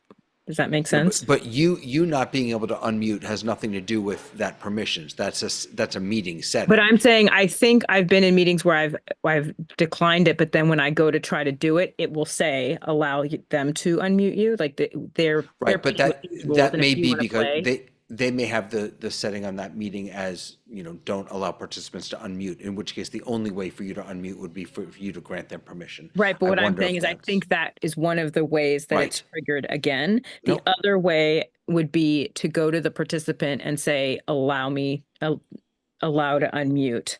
But how do you do that? How do you you bring go to that the prompt up? Go check, because I don't have co-host capabilities, but I know I've done this in other I'm meetings. giving it to you. Uh-oh. Be careful what you ask for. Things are going awry.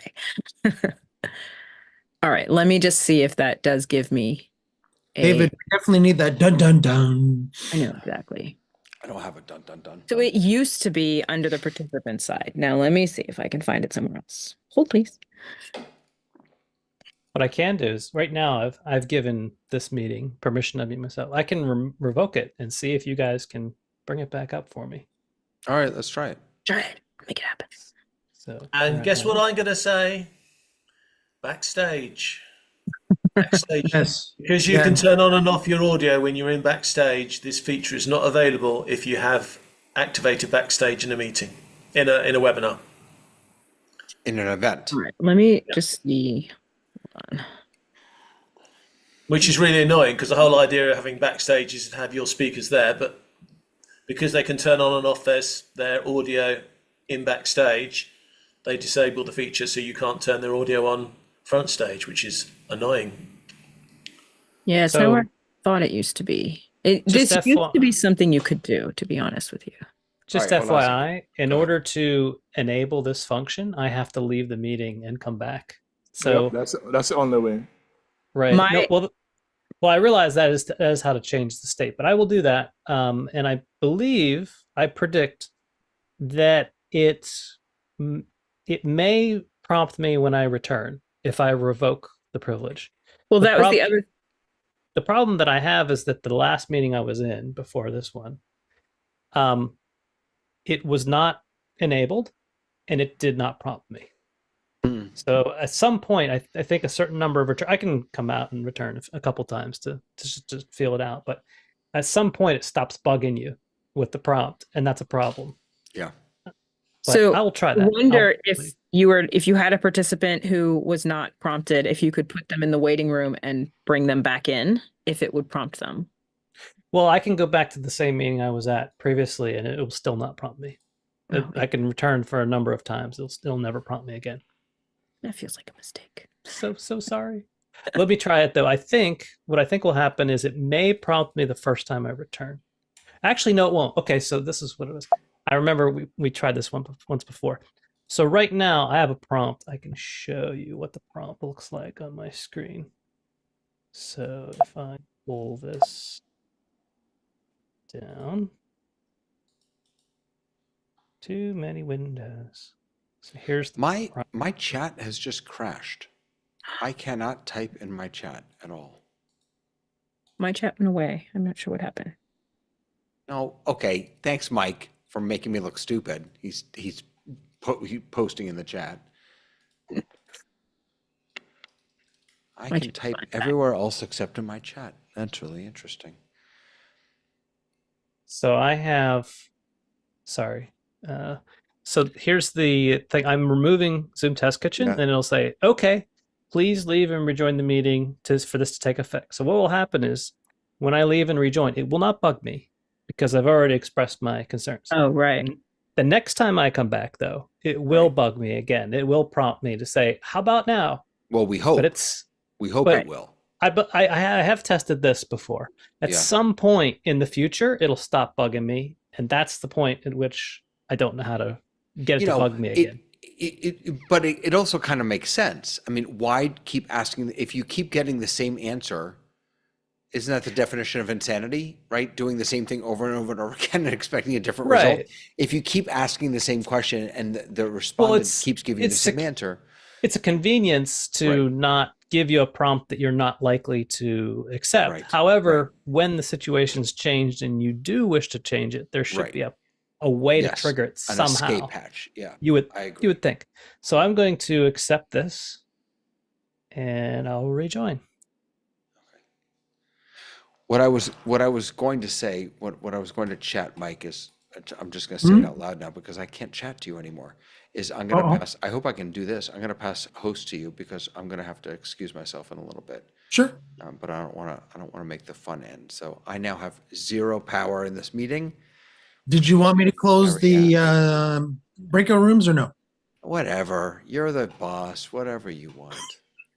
Whatever. Yeah. All right. I'll leave it open for now. I do want to see what happens with this little experiment we're doing.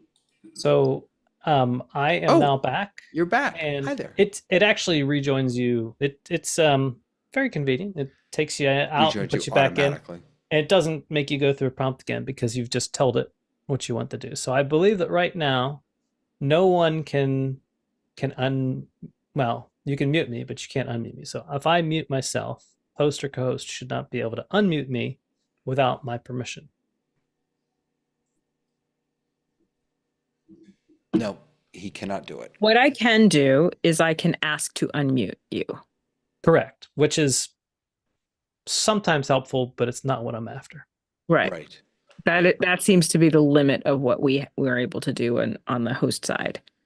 Is that it will, if I want to unmute you, I can send you a prompt that says, "Can I unmute?" But you're aware of the other function that you don't have to request permission, which is extremely useful for managing someone that. Okay, can we try the next level then, Josh? Yeah. So what I can do is can you accept an invite to be unmuted, and let's see if that gives you any more power. Sure. So request to unmute Josh, please. All right, I just did that. Thanks, Mayor. Okay, that works. Okay, so if Josh now mutes again himself, and now can you unmute him, or do you have to request? No, I have to request every single time, but it comes up as I no longer have to look for it anymore. So where they've placed it now is next to the three dots. It literally says ask to unmute. So at the top of the screen, I can unmute people or mute people, or with Josh's case where he's not given me that permission, I can ask him to unmute. Everyone else has three dots and next to it says unmute. Sorry, quick question. When you say at the top of the screen, are you looking in the main Zoom meeting window? No, I'm looking at Josh's box where Josh is sitting. If I highlight over next to where the three. But within the Zoom client, or are you looking at like this participants list popped out? No, I'm actually looking at the Zoom client. Okay, thank you. Yeah, I'm looking at the gallery view. So if I'm on the gallery view and I highlight onto any one of the windows, if someone has given us, like Hasmic's given us permission to unmute him, it will give me it'll give me a button that says unmute next to the three dots. For Josh, it says ask to unmute next to the three dots. So the only way I can kind of it doesn't do what you want it to do, Josh, but that's as close as you can get if someone has not given you permission. Now, Josh, are you talking about the app that Andy and we were playing with last week? David, well, correct? The remote control app has the same limitation, and that is that. So, and for clarity, the reason why this is something that you want to manage talent, for example, is that you don't want to throw them off their game by throwing pop-up boxes for them. You just want to fix the situation. Like there was a situation very recently where having this function enabled would have saved a show from going down the tubes. Well, yes. Josh, I mean, if it is that you so desire that, I think in the pre-setup, before the show, you should just tell them to do it. So, the issue is that if someone comes into a meeting and right as they enter the meeting, before they even unmute, this is when the prompt is offered to them. So before you can say a word, they've dismissed it. Like, no, I'm not going to. No. I'm saying, Josh, if it is that is something, and this is what is part of the preparation, especially if it is that sort of high-level talent meeting, I think it's something that should be sent out and told them even before they join that you are to expect this, and we're asking that you accept it, so that in the show. I agree.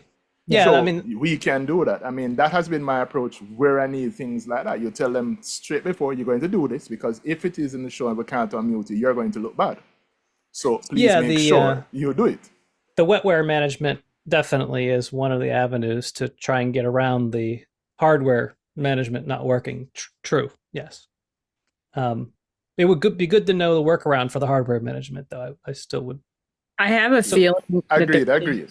I have a feeling there's no workaround because I think this does legally fall under the recording laws where you have to ask someone to record. So I think that's where Zoom is erring on the side of muting and unmuting is falling under those same things where some states you can't do things single-sided. So I imagine there is not a Zoom workaround for this. Well, yeah, well, I mean, the legal thing is worked around in the fact that they give you a prompt that you can surrender those privileges. The reason why it stops prompting you is more of an annoyance thing, more That's so true. than a legal thing. So, which is fine. I mean, I understand, the annoyance part of it. The problem is that something being annoying is one thing, something being impossible is another thing. So, I mean, I think it's something that can still be fixed because all that needs to be is that there just needs to be another option within the meeting that says, I'm giving permission now. Well, the one solution could be come back in with a completely different account, and then now you'll get another opportunity to give me the privilege the next time you come in. That's pretty painful, but it is an option. So I think the part that is hard is where this could be fixed by Zoom is that if anytime it's so odd that this is persistent and some other things that we need to be persistent are not persistent. Like you can't keep your persistence going from breakout rooms. But again, if Zoom made it, this is a Zoom side fix, would be to every time you enter the meeting, you have to give permission. No, wait a minute. I've got an idea. Go for it. So I'm going to try and get this idea right now. So the idea, sorry, I turned my camera off. I was just having a little nibble of food. If you invited the talent to a pre-show meeting and requested their microphone, they would then be in their settings as you allowing to turn their microphone on. The settings are registered per meeting. I thought they were registered per person. Well, it looks that way just because it identifies the meeting by the owner of that meeting. Yeah. So if my pro account has my name on it, then it tells you that Josh has permission to unmute you. Not saying that Josh in any circumstances, it means Josh specifically in Josh's meeting.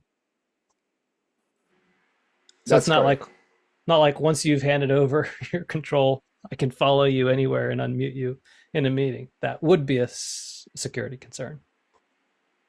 Use Obvio, Josh. It is persistent.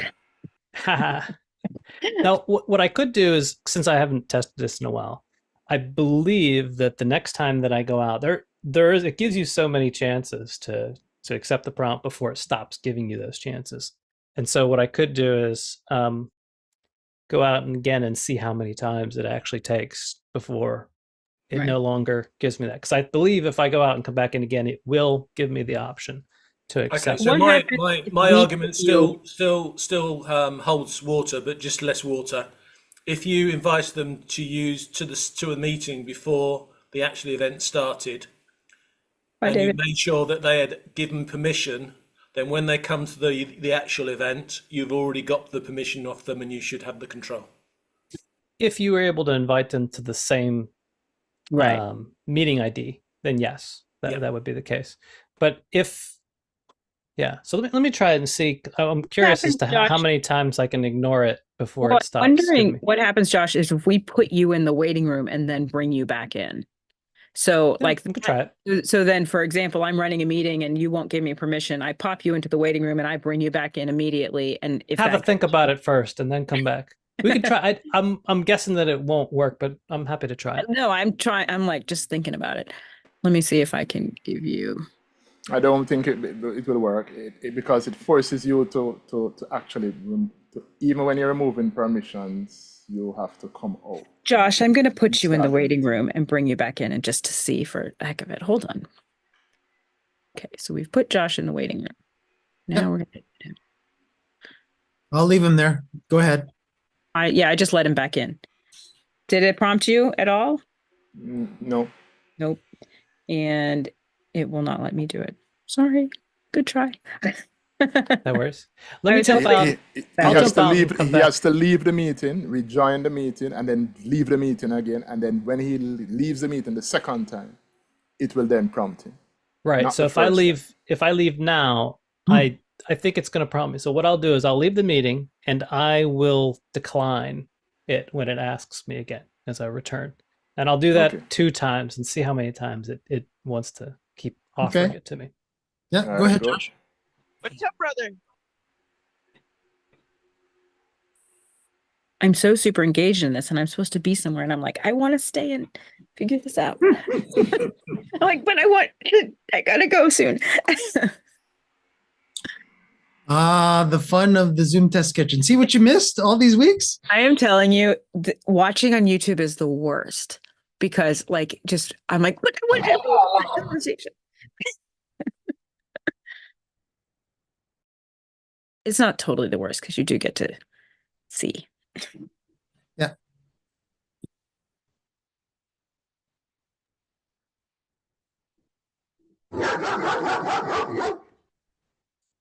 Okay. Who let the dog in? Woof, woof, woof.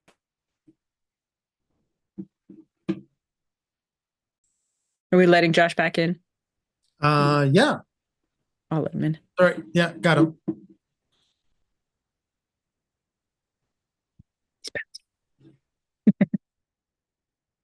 Did it prompt you, Josh?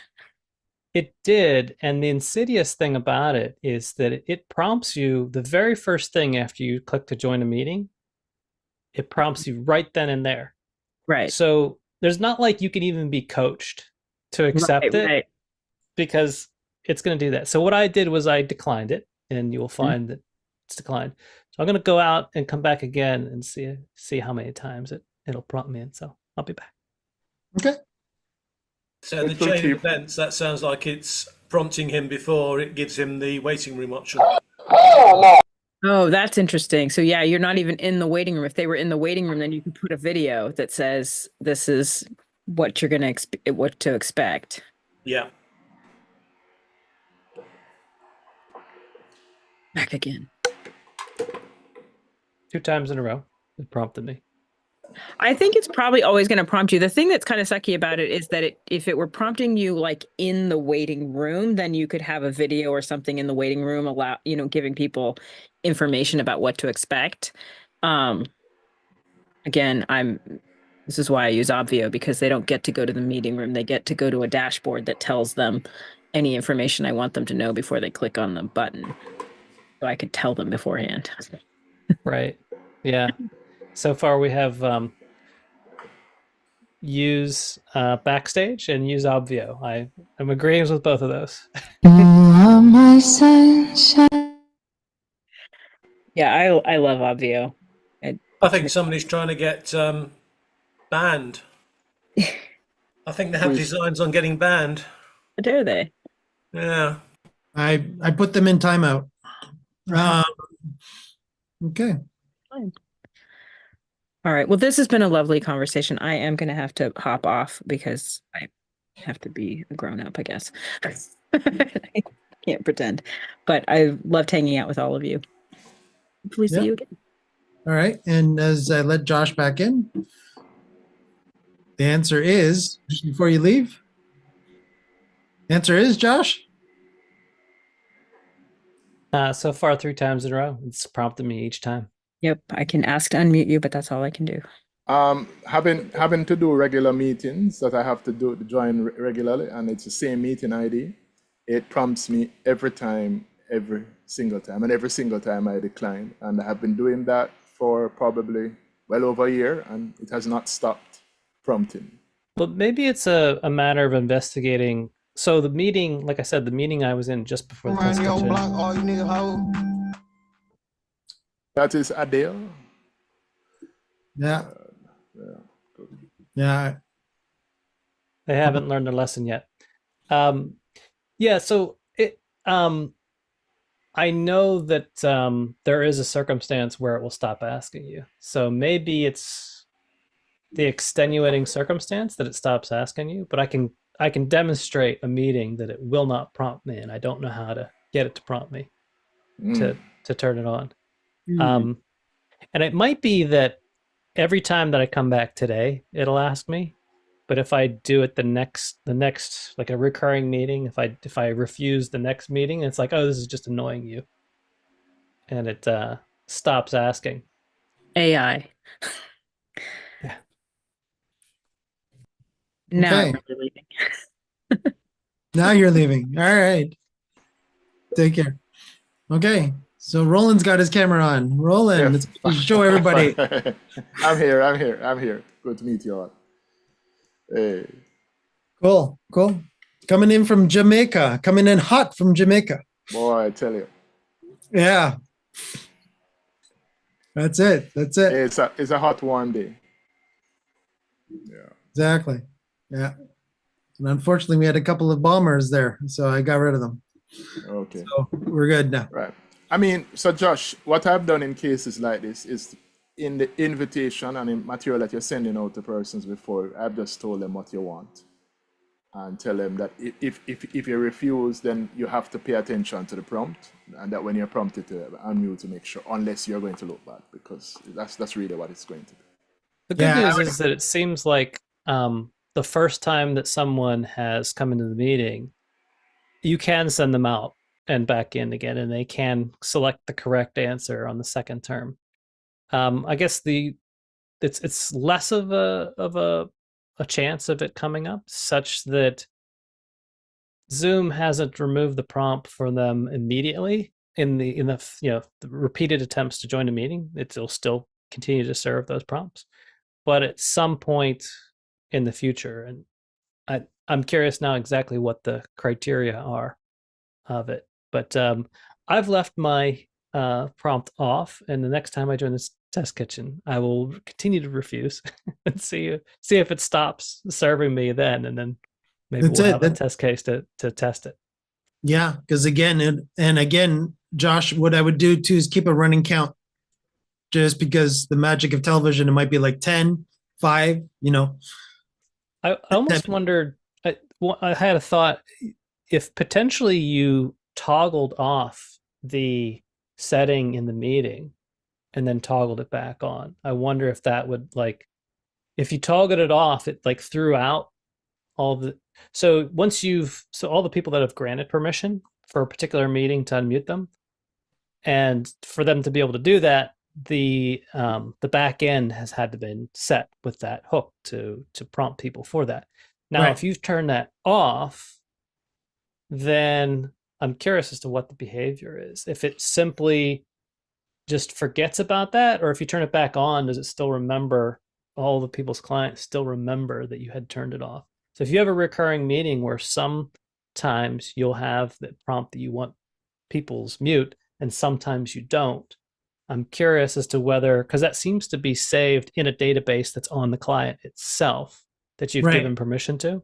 Right. So I'm curious as to how the behavior might work if, like, next week that setting has been disabled in the meeting, and then the following week before the meeting is started. Right. Before the actual recorded meeting started by the host. Well, I believe that's one of the settings that only takes effect in between meetings. So I believe, you would have to leave it to set it out. But if, like, say every other meeting had that setting on, would every other meeting, would it remember that setting in that meeting? I would think yes, but I don't know. Yeah, I would think that if the host decided to disable it and you've already either said yes or no to it, that it would be in your local database. That's what's prompting, because it must be Zoom that knows that the flag has been sent to your client. Then it looks to see if you've given permission or not, just thinking in the background developer wise, right? So if it's in the client, it's not going to bother you because you already gave it. Boom, you're going to go right in. you're not going to see it. But if it's not there and you've told it not to be there, obviously it's not going to save to the local client.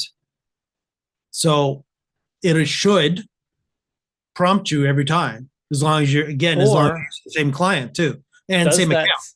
Does that setting in the doc, here's another speculation, does that setting that hook in the back end simply enable the prompt? In that case, it would, so everyone that's granted permission when prompted would continue to have that permission given, and then you would simply be no opportunity for new people to do it. And then not until you re-enabled that hook in the back to where other people could give that option. Or does it simply remove that feature from the meeting and remove the prompt? Right. Now I do know that when between Zoom Test Kitchen of Jeff and Zoom Test Kitchen of David, that both were classified. Of course, they were both officially different meeting IDs. So both of them were in my client database. So again, I erased Jeff's and made sure that David's, which is this one, had that permission. So I don't usually run into a lot of meetings that actually ask me for that prompt. I have to admit that. Again, it's one of those scenarios where usually it's a power user admin of the meeting. It's only going to be a meeting to which someone has thought to set that hook in the settings. Right. Because by default, it's not in the default template of, even if you did a meeting from the client, it's not one of those check boxes that are in there. You would actually have to go into your profile, into the web interface, into the actual doing the meeting there. Will you actually see these check boxes for that? So that in itself is interesting too. Thinking about that, even when I've done my last couple of meetings that I've even set up for my clients or for whoever, I know that my go-to is to do it within the client for the most part, because a lot of the settings are in there that it's good enough for me. Which again, I've enabled based on my min account to be in there, right? So that the people as me as a client, I'm allowed to enable and disable certain features, right? But interesting. I don't know, but yeah, definitely, Josh, I would definitely keep a running tab of, as you do it every time you come to visit us and you do deny, if you've gone 5, 10, you've done now, this is what, 3 in a row at this point? Well, I don't know if I did 3 in a row in the same session. Right. I wonder if it matters session to session, or if it matters the bulk number of times it'll just stop bugging you. Right.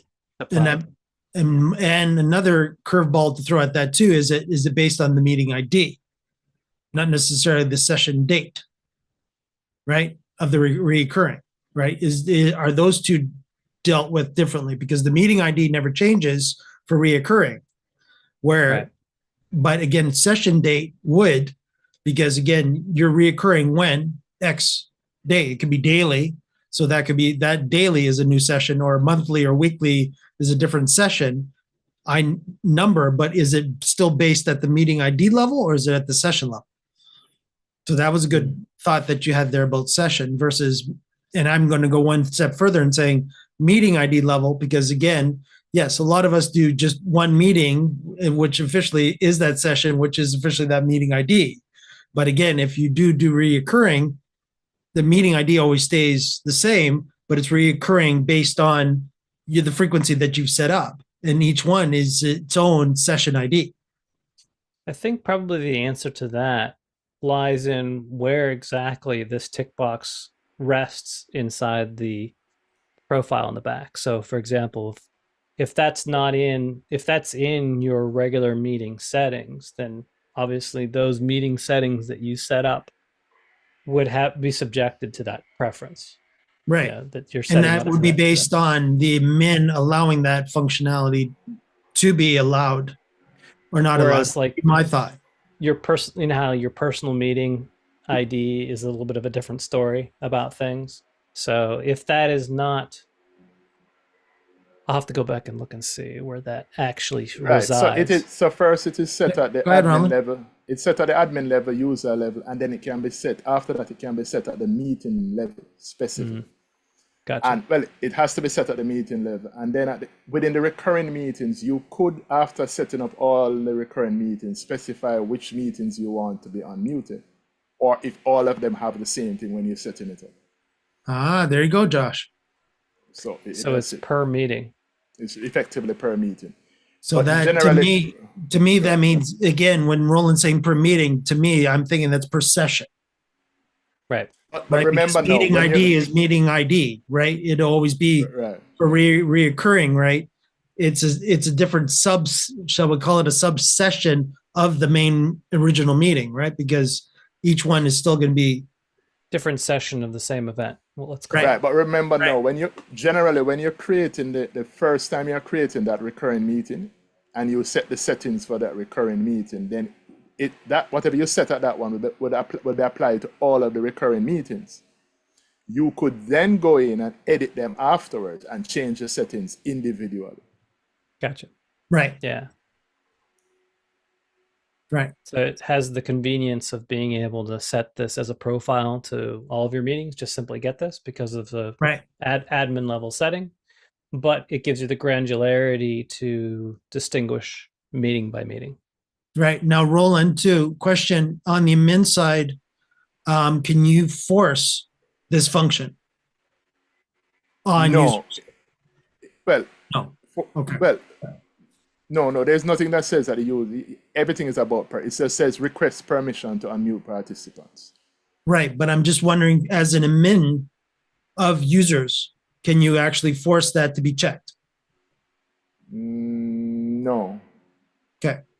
You're talking about The default is off. You can put it on for each meeting, but it seems to, even though you set it at the user level, when you're creating a meeting, it is off by default.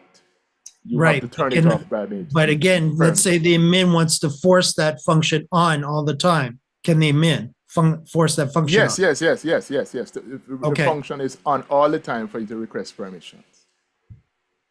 Okay, so there is that. You know how you can lock, where the admin can actually do the lock and Right, lock that's- the I function looked it back on or off, right? I'm just wondering. I'm not in the min for this meeting, obviously, because it's David's, and I'm not going to go into my personal or our corporate account. So, but I'm just wondering if that functionality, again, especially for the YouTube audience, for the people to understand at the admin level, you could actually enable this to have that checked off or on or Let me just double check in. because I think, Josh, this is sort of what you're getting at Alright. too, correct? At the user level, there is no lock. At the admin level, let me see, account. Because they usually have that little toggle that will lock certain functionality on and off. Looking at this level now.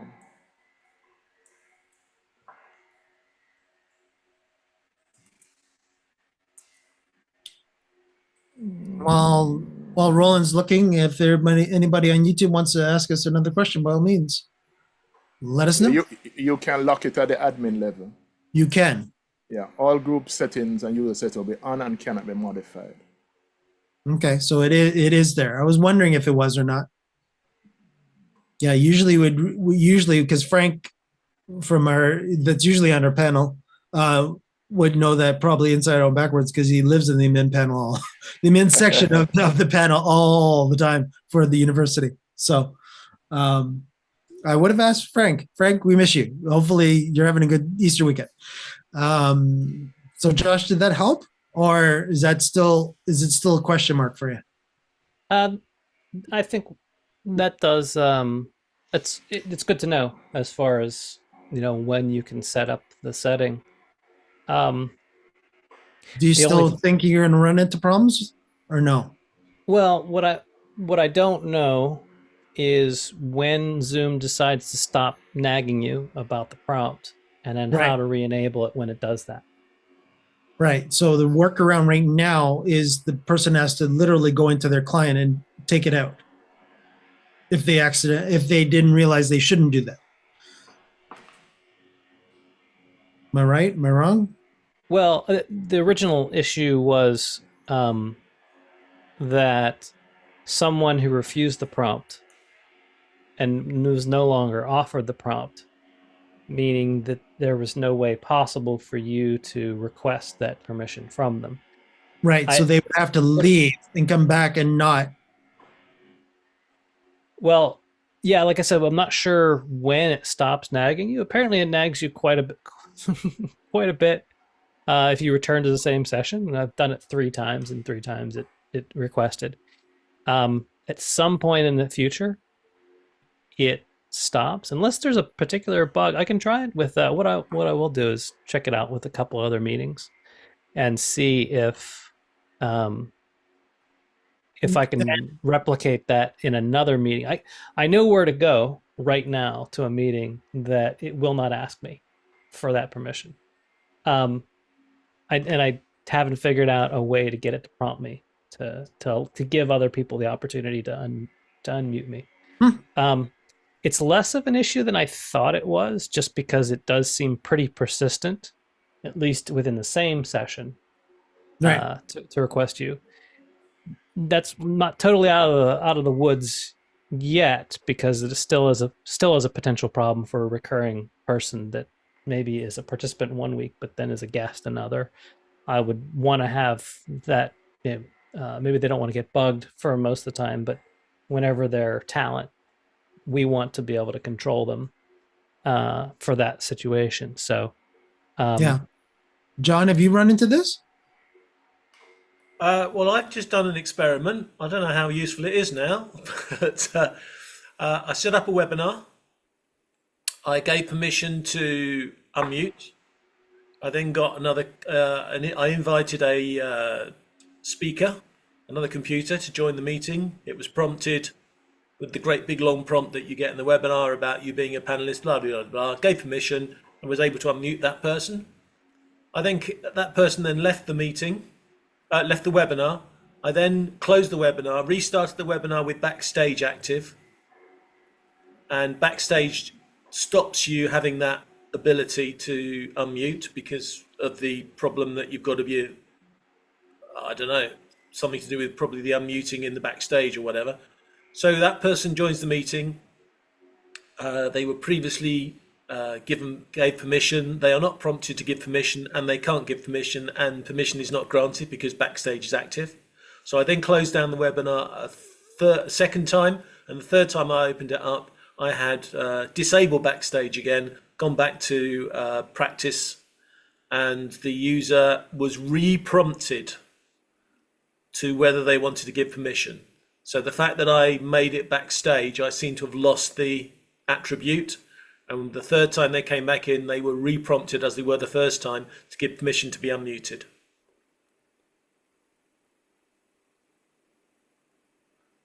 Interesting. Josh, I'm assuming that's important info for you, right? Because you probably run webinar as well, correct? I do. Yeah.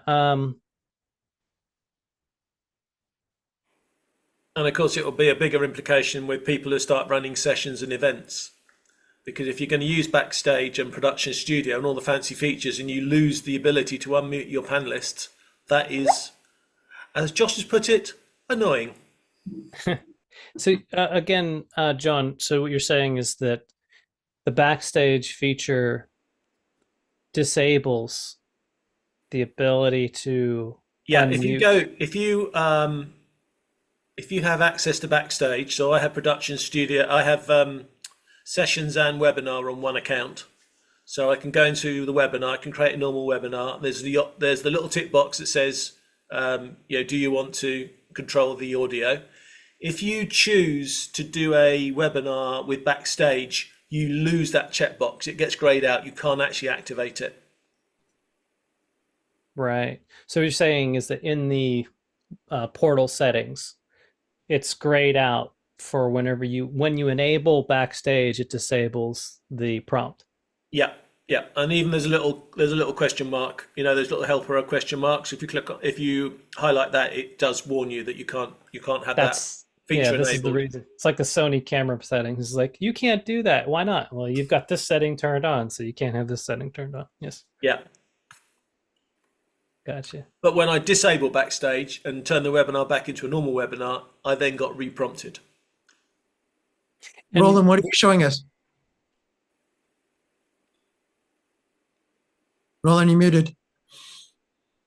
Supporting something you said earlier, that once the permissions is given to the account holder, it applies to all meetings scheduled by that person. So it is the person. So But permissions will be applied in all meetings scheduled by the same person. right. Inside that organization. It appears that the subtle thing about it is that it appears that when you're setting up the meeting itself, you can turn off the request. Correct. Right. Well, actually, I'll put it, or to be more blunt, you have to activate it because I think by default it's not ticked. By default it's off, right? That's correct. Yeah.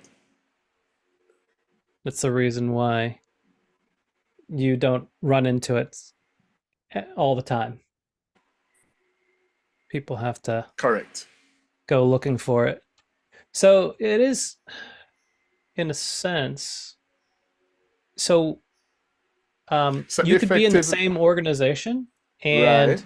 if you say, Roland, you and I were in the same organization, and Correct. you scheduled 2 meetings in that organization, and I attended your meetings, and you had that ticked on in the back setting, so it prompted me when I entered. Right.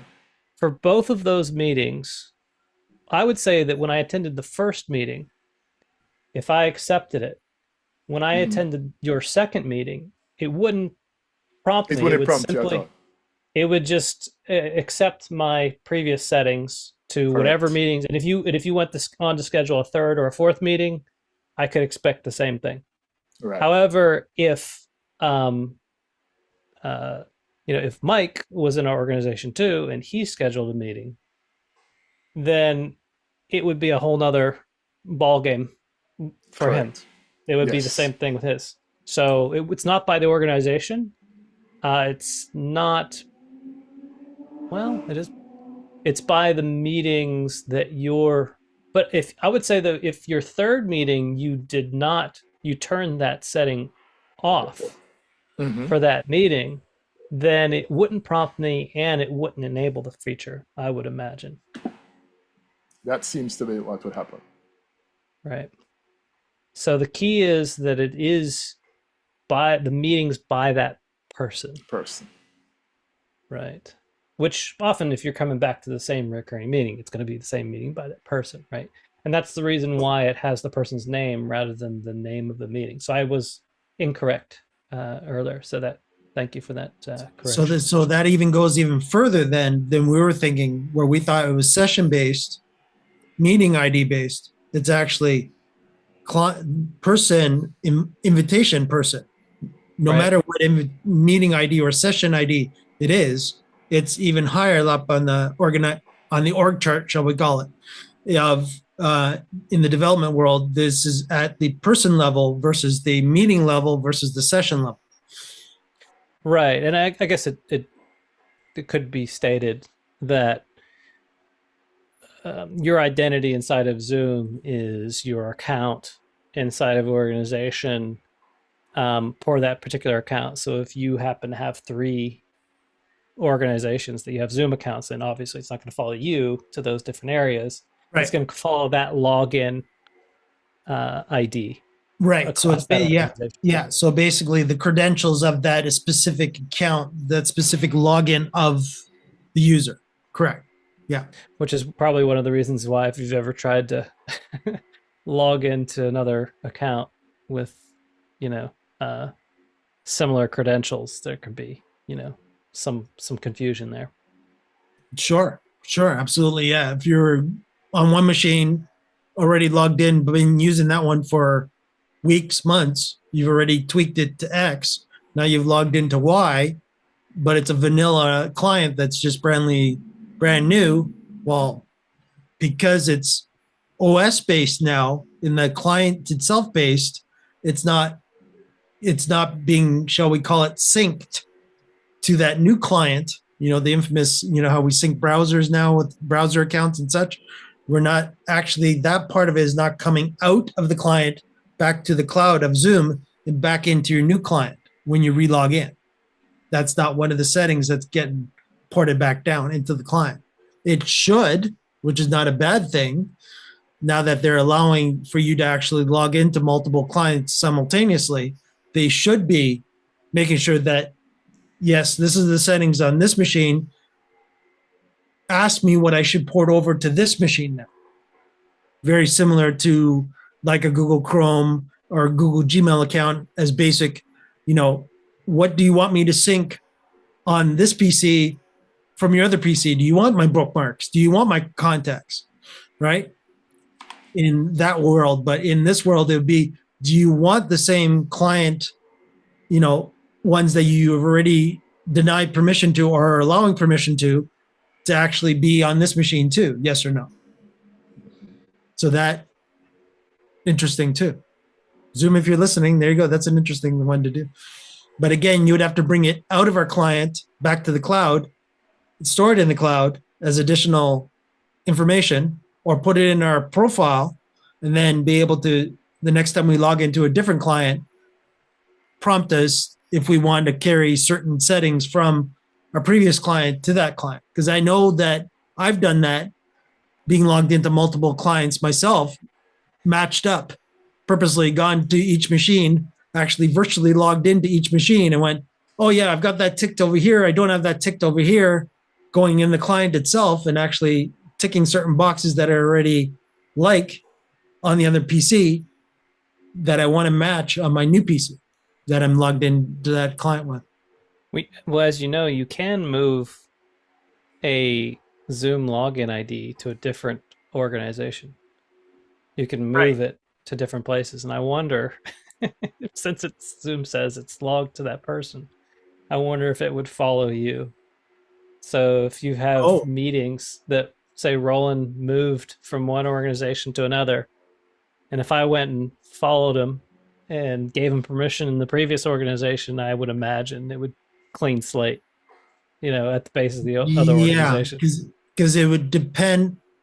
I would think it would depend on his login credentials. Now, again, if he was using his personal account that was added to the corporate account, and then that personal account got removed from the corporate account and now is joining another corporate account, that becomes interesting. Because when he actually signed up to Zoom, he wasn't part of the original corporation. Let's say he was just using like a Gmail address as an example. Well, I would assume that Zoom would clean slate that, but the interesting question would be, is if he then returned to the previous organization that you originally gave him permission for. So I'm pretty sure the clean slate would take care of that. But right, a fun scenario. Yeah, no, that would be a Zoom headache for the portal. That would be for sure. The interesting thing is that if you lots of people, they just never update their client and just float around with stuff on their thing. As far as I know, that database of all of the people that you've offered permission to unmute you for is persistent until you do something to clear it. So even if Roland's ID has been done and dusted and he's left, or it's dismantled, or he dropped his account and no longer pays for it, there's nothing really like I would imagine there's some type of housekeeping that Zoom would do at some point. Be like, wait a minute, this is like 3 years ago during the pandemic that you gave this person's ID, and now this company doesn't even exist anymore. Like maybe we should clean these off. Yeah, like some sort of a cleanup button per se in that section where it's like, or very similar to like, even a bad example again would be like your Google password, where it allows you, if you go into Password Manager, you haven't logged into this account in X amount of months. Do you still want me to keep the credentials of this, or check the credentials for you, or some sort of check of, or Zoom flag that user has been now disabled globally on the actual Zoom platform, like give it a little, exclamation point of some sort saying that this person is not even part of the Zoom infrastructure anymore. It doesn't even have a Zoom account anymore, and offer you to, have a little remove button, let's say, right beside it. Well, you But yeah. can go in and remove one or all Right. of the things that you've subscribed to. You can do all. You can click all. I have 3 currently on there. I can go click all 3 and remove them all off at once if I so desire. Right. But again, it would be more interactivity between the Zoom cloud and the client, where the next time you went into that section, it actually did a check in the cloud to see if these are still legitimate accounts or not in the cloud. And if they're not, to flag them, to give it like a little exclamation point, and you hover over top of it and it'll say, this user does no longer have a Zoom account. Would you like to remove it? Yes or no, right? Type of logic. Again, it's more like that's coming from like the password world, especially with the 2FA stuff nowadays. A lot of the different password managers are doing stuff like that. I don't know. Maybe it just happened like what Gmail did in December, where they just cleaned up a lot of accounts. Right. Yeah. Yeah. John, we see you running back and forth there. You must be testing. Give us a hint. What's going on back there? I am. I've got an answer in about 3 seconds, I think. Excellent. Blowing up Zoom live on the Zoom Test Kitchen. Anybody in YouTube? Okay, so the results are in. All right. If you create a webinar and they give you permission, and then you create a meeting, you keep the permission. You wondered what I was going to say then, weren't you? You would think I was going to say something different. Yeah, well, I had a bit of difficulty because I had to make sure that I was creating the event with the same user, because, yeah, I've got 3 or 4. But the question I will throw back to you... And that's what it said, webinar and meetings. Yeah. Yeah, but it works across webinars and meetings. So if you give permission in one platform, it works on both. So that may again be another possible backdoor for Josh. If you were having a pre-meeting with a speaker and you got them to give permission, then if you ran a webinar with them and you were the arranger of that webinar, you probably have the permission set already. You would have the permission set already. Yeah. Right. But the question I do have is, if you do an impromptu meeting, if you just say, I want to start a meeting, your personal meeting, how can you get the option for unmuting them? Because I don't think you can, and I don't think it is on, from my little test just now, it's not on as default. Good one. Answer? I don't know that answer. Don't know. Myself. Yeah. I you can very rarely is- use the personal one myself, so I can't give any experience with that. I guess the single unique feature, correct me if I'm wrong, with a personal meeting is that you can pick the meeting number. Because what I typically David do has is done, yes. What I will typically do is make a recurring meeting that does everything that my personal meeting does. It's just a recurring meeting that doesn't have an ending, and then I can always I can ad hoc just put that into a calendar invite, and I can have that, as long as I don't double book it. So Josh, to answer your question, and John, to answer your question, John, the answer is you would have to set it for your personal meeting. So if I remember your personal meeting, you can customize all the options that you want. If you have customized it in your personal meeting, then the option to prompt the user will be there. Is that in the admin? In the admin, from the admin. Let me see if it's available in the client side, but it's certainly available in the admin. But is that on by default or not? It's not on by default. You have to set it. Okay.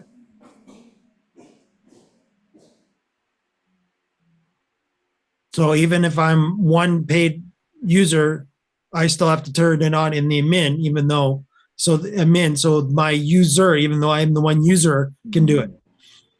Right. So let me see if I can bring it up where it is. Yeah. But you have to go to the admin to turn it on. Yeah. For the personal ID. So the people that only have one account definitely listen to what we're talking about on YouTube. You would have to turn this on in the admin section, even though you are the one user, before you'll see it in your user section of the profile. Right. That's great.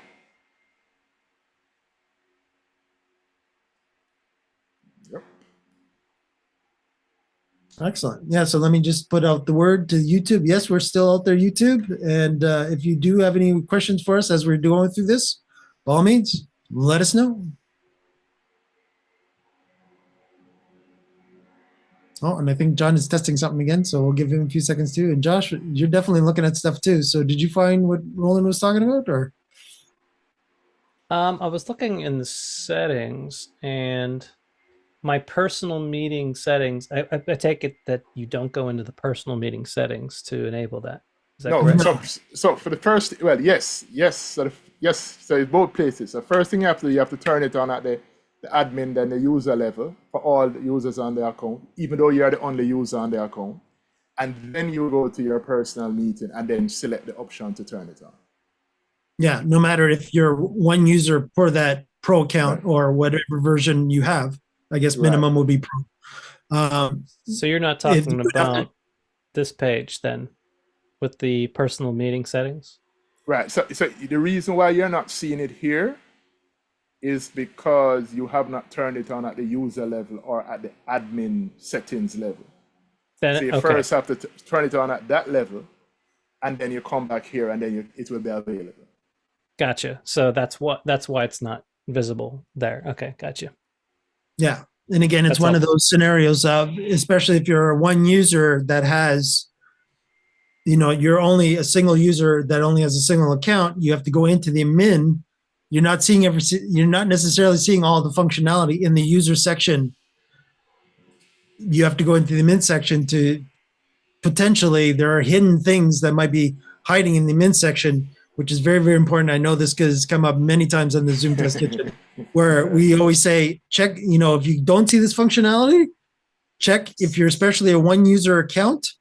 Start in the admin. Start in the admin. Then come to the user. Right. You're better off to go into the admin and turn everything on, then at least in that particular point, well, as much as you can turn on in the admin section. And then at least when you go into the user section, then you at least have the capability of being able to turn things on and off, and everything should be there. But again, it's always good to check every once in a while, because as they add mysterious or brand new features, chances are it'll be in the min first before it ever be pushed to a user account. Because again, Zoom's mindset, and Frank was here, would be, I, as an admin, get to see it first, then I can delegate it down to my user. So you are one person, I still have the control of, does that one user, even though you are who you are and you are yourself, you still have to designate it that, yes, I give myself permission to have this functionality. Yeah, exactly. You have to be administrator for yourself first. That's right. John, what did you find? Okay, so two things. Following on what you've just been saying, if you are a one-man person band business and you have multiple computers, this may sound a bit egotistical, but it is actually useful to register them on Zoom as individual users. You can give them free accounts and you can add them to your account. But you can only, I believe, and I'm going to make sure everybody's nodding when I say this, you can only give permissions to somebody else to open meetings and control your meetings if they are also a paid account. I don't believe you can give permissions to a free account. That's correct. That is, yeah, John, you are correct. Yeah, you cannot give a free somebody user that officially is not non-paying. They cannot have any. They can't be an alternative host. Correct, but again, they can be a co-host once they join, of course. They can be a co-host when they join, but they can't be alternative hosts. They can't open the meeting. So I've got 3 paid accounts in my empire, amongst 7 computers, and in fact, it's been complaining a bit now because I'm on this account here, and I'm a guest. But when I was playing on the Mac over there, I was actually in the same account but I was running meetings in that account. So I was able to be in both because I'm a guest over here and I'm real world over there. And the little thing I was checking was something that I'd been told in the new version or the new update for Zoom sessions. When you do the reminder emails, you can change the frequency. So in normal webinar, standard webinar, you can choose whether you get a reminder to the attendees and panelists 1 hour before, 1 day before, 1 week before. But I am told that in the new version of sessions, you can actually still get the option to do 3 reminders, but you can actually change when that frequency of reminder is for each Zoom sessions event. Nice. Could be jolly useful for a lot of people. Mm-hmm. You mean more granular, or how so? I believe, because I only saw it on the screen, I saw it shown on the screen. So you can either choose hours or days. So you could have, instead of having an hour before a day before, a week before, you could have 4 hours before, 2 days before, 12 days before, something like that. Is it the restriction then that you have 3 notifications and then you can pick exactly when those notifications are? Yeah, when they showed it, I didn't see any option to add another frequency. So you can have 3 invites, but you can't add to them. Right. What I've been able to do to get around that is, and again, corporately we use Google Calendar, is I've been making them manually in Google Calendar. Well, I use the API. So I use the API to register people, and that goes back into my CRM system. And then my CRM system, so I register them through the API and the CRM, and not only does it register them into Zoom, but it sends me back their personal URL. So I can then store it in the CRM, and then I can then send out emails, any format I like, whenever I like, and I can still include their personal Zoom link to join that particular event. So you're just utilizing their unique join ID in your own concoction. Yeah. And if you don't have APIs and all the other access, you can still go into a Zoom webinar and do the export, and you'll get all the people, all the emails, and you'll get all the links. So you can send export. So is the way that you extract the unique join link for if you don't have an integrated API system like mine, yes, you can go into the spreadsheet and you can extract it. And in fact, I think they've just added the ability that if a panelist, panelists always forget things, don't they? So if a panelist forgets it, you can actually go into the box and you can send them the link straight away to their email. Yeah, that has been there for a long while. The ability to resend to a panelist, I believe, has been there for a while. That's using Zoom's system, but if you wanted to extract the unique ID to send it in your own concoction, that's useful. Did they used to have a limitation as to how many times you could resend the links to participants? Was it 3? I'm thinking, or is it? I'm not sure if that's accurate. John, I think that's what you're saying, right? Is that you can only, is that the 3 limitation that Josh is talking about? No, he's talking about whether you can use the button to send the link to them over and over again because they keep losing it. Okay. But the neat thing about exporting the list is that you're now not limited to just sending an email from Zoom, which they're probably, if their system's losing emails from Zoom, sending them another email from Zoom is probably not going to work because it's probably going to get lost in exactly the same way. So to be able to export the links and actually send them another way, copy and paste it as a WhatsApp or whatever you want to do. Right. Got that link now, you can send it to them. Right. Yeah, because again, it could be that your personal email as well. So you've got a much better chance of getting that message to them. Right. Now, John, correct me if I'm wrong. Are you going as far as using like a corporate branding when the email sends out, meaning that it's going to like a branded URL? Let's use my medical meetings as an example. So my medical meetings, the doctors join a group, which is basically a regional group of doctors on a specialist area. So they join that and they pay their fee to join that at the beginning of the year. And then when there is an event going on, the person who's adminning it, that I've set it up for them, they can send out an email to all those people, inviting them to come to the meeting. But if there's nothing for them to pay, we can just automatically register them on Zoom, and we can send them an email saying, this is the next meeting, here's your attendance information. We can brand it, we send it from the email of that group, and all we do is just embed the URL for their personal link into the meeting that we've been given by Zoom. All So from panelists Zoom. get a panelist link sent in their email, which automatically gets them into Backstage. So they're not, for those that don't know it, Backstage is like a breakout room for panelists. They can sit there, they can talk together. You can actually see, unlike a normal breakout room, you can actually see what's happening on the main stage. So it's a great place to put panelists. And then when they're able to speak, they leave the room and go into the webinar, a bit like leaving a breakout room in a way. And then they're on stage and they can be seen and they can talk. But all the links you register them, I get them all out in a separate database, and we can send out invitation emails. And yeah, Mike, we can brand it however we like, and we just put that little link in, and that brings them into the meetings. Right. And to answer what Josh was talking about too, is that you could actually do this without the API by actually going to Zoom's interface of the Zoom session or Zoom webinar, and you could actually do a dump, correct? Because you can, if they don't register, if you don't want them to register, you can also upload people, can't you? So you can upload people into the system, you can register them within Zoom, and then you could take the spreadsheet back out of Zoom, which will give all the links, and then you can send it all separately. Mail merge it to whatever system you use. You don't need a CRM to do it. Just a normal email marketing program would be able to take it, wouldn't it? You could mail merge it in there. Yeah. Any half decent email list-ish vendor out there should be able to handle that. And I think some of the major ones actually have some sort of, if I'm not mistaken, probably APIing into Zoom to probably get potentially that stuff as well. You can use Zapier. You can use a lot of third-party apps like Pabbly, which is the one I use, which is similar to Zapier.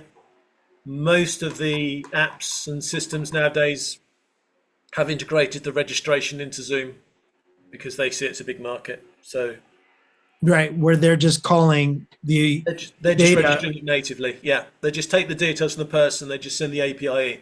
But what they don't tend to do is tend to do the interaction back. That's not what they all do. Right, back as into the user or back as into back as the API. So if they don't check, automatically as part of the process, if you register somebody on the API with Zoom, it does send you back the link to get them into Zoom. But I have noticed that some people don't seem to get that information back into their system. Oh, so you because they just don't collect it. It's given to them by Zoom, but the app doesn't collect it. Right, but again, how often will it go check? Like if there's new registrations, is there some sort of check to see if there's a difference or check to see if there's no? No. So you would have to manually go into CRM to say, go check and get me the latest. No. When you register one person, you get the link back as a response. Whether your software then processes that response and stores it is the problem that some apps won't. That's why I use Pabbly, because I send the message into Zoom, I get the response back, and then I take that response and I go and put it in a custom field in my database, so I know it's there, so I know where it is. Right, but what happens if somebody signs after you've done that? It happens. You register each person individually. So if somebody else registers for the event, then their link will come back into the database when they register.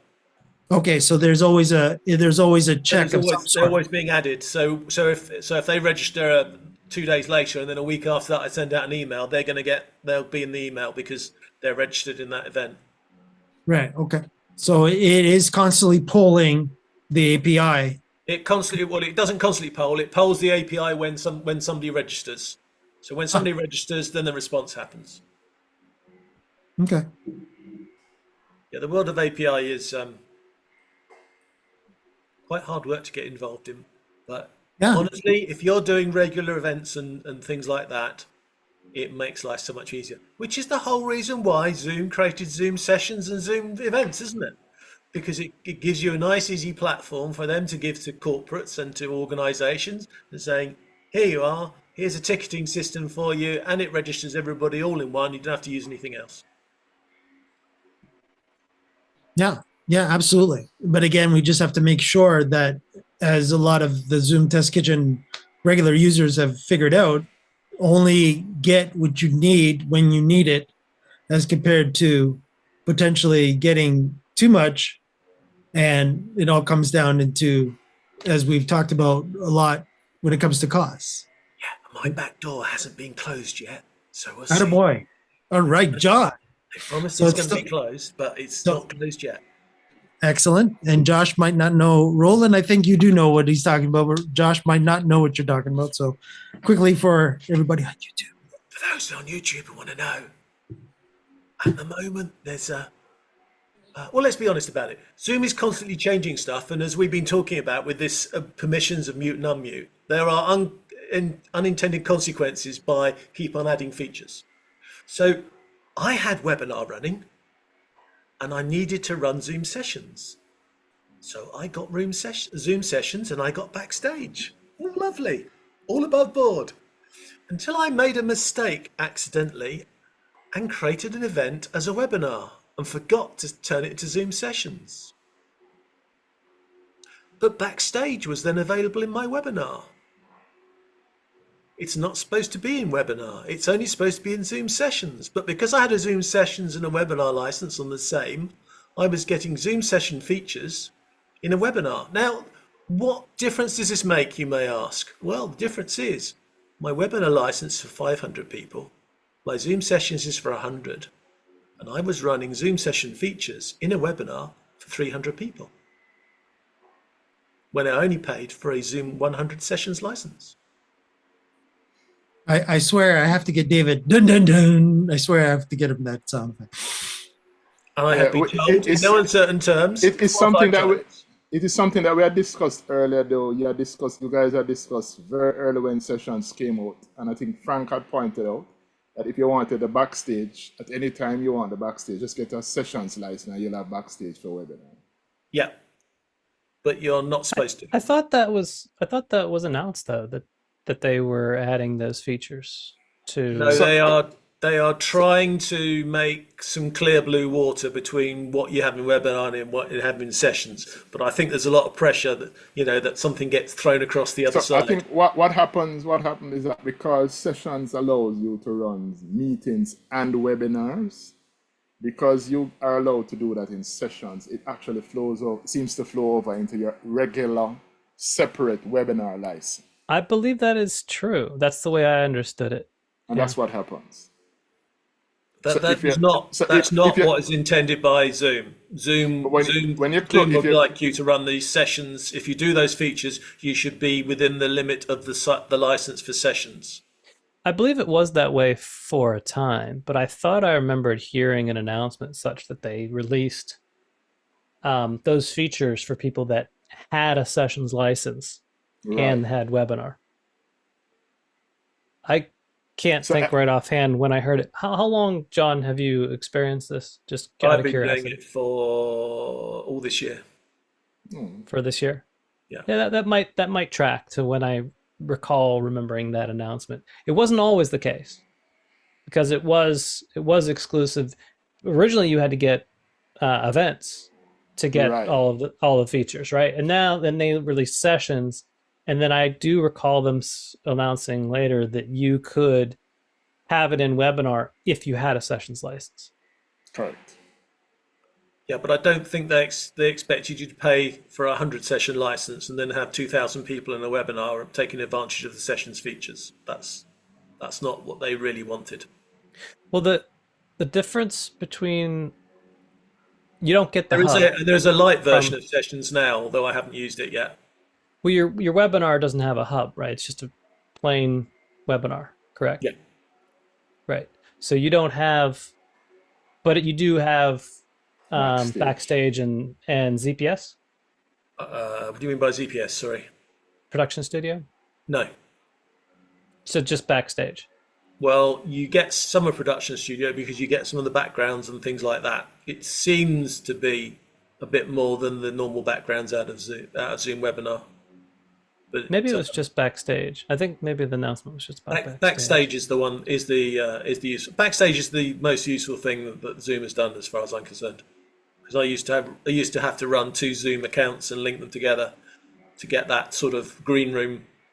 Yeah. So you're not getting production studio. You're just getting backstage. Yeah. You don't get production studio.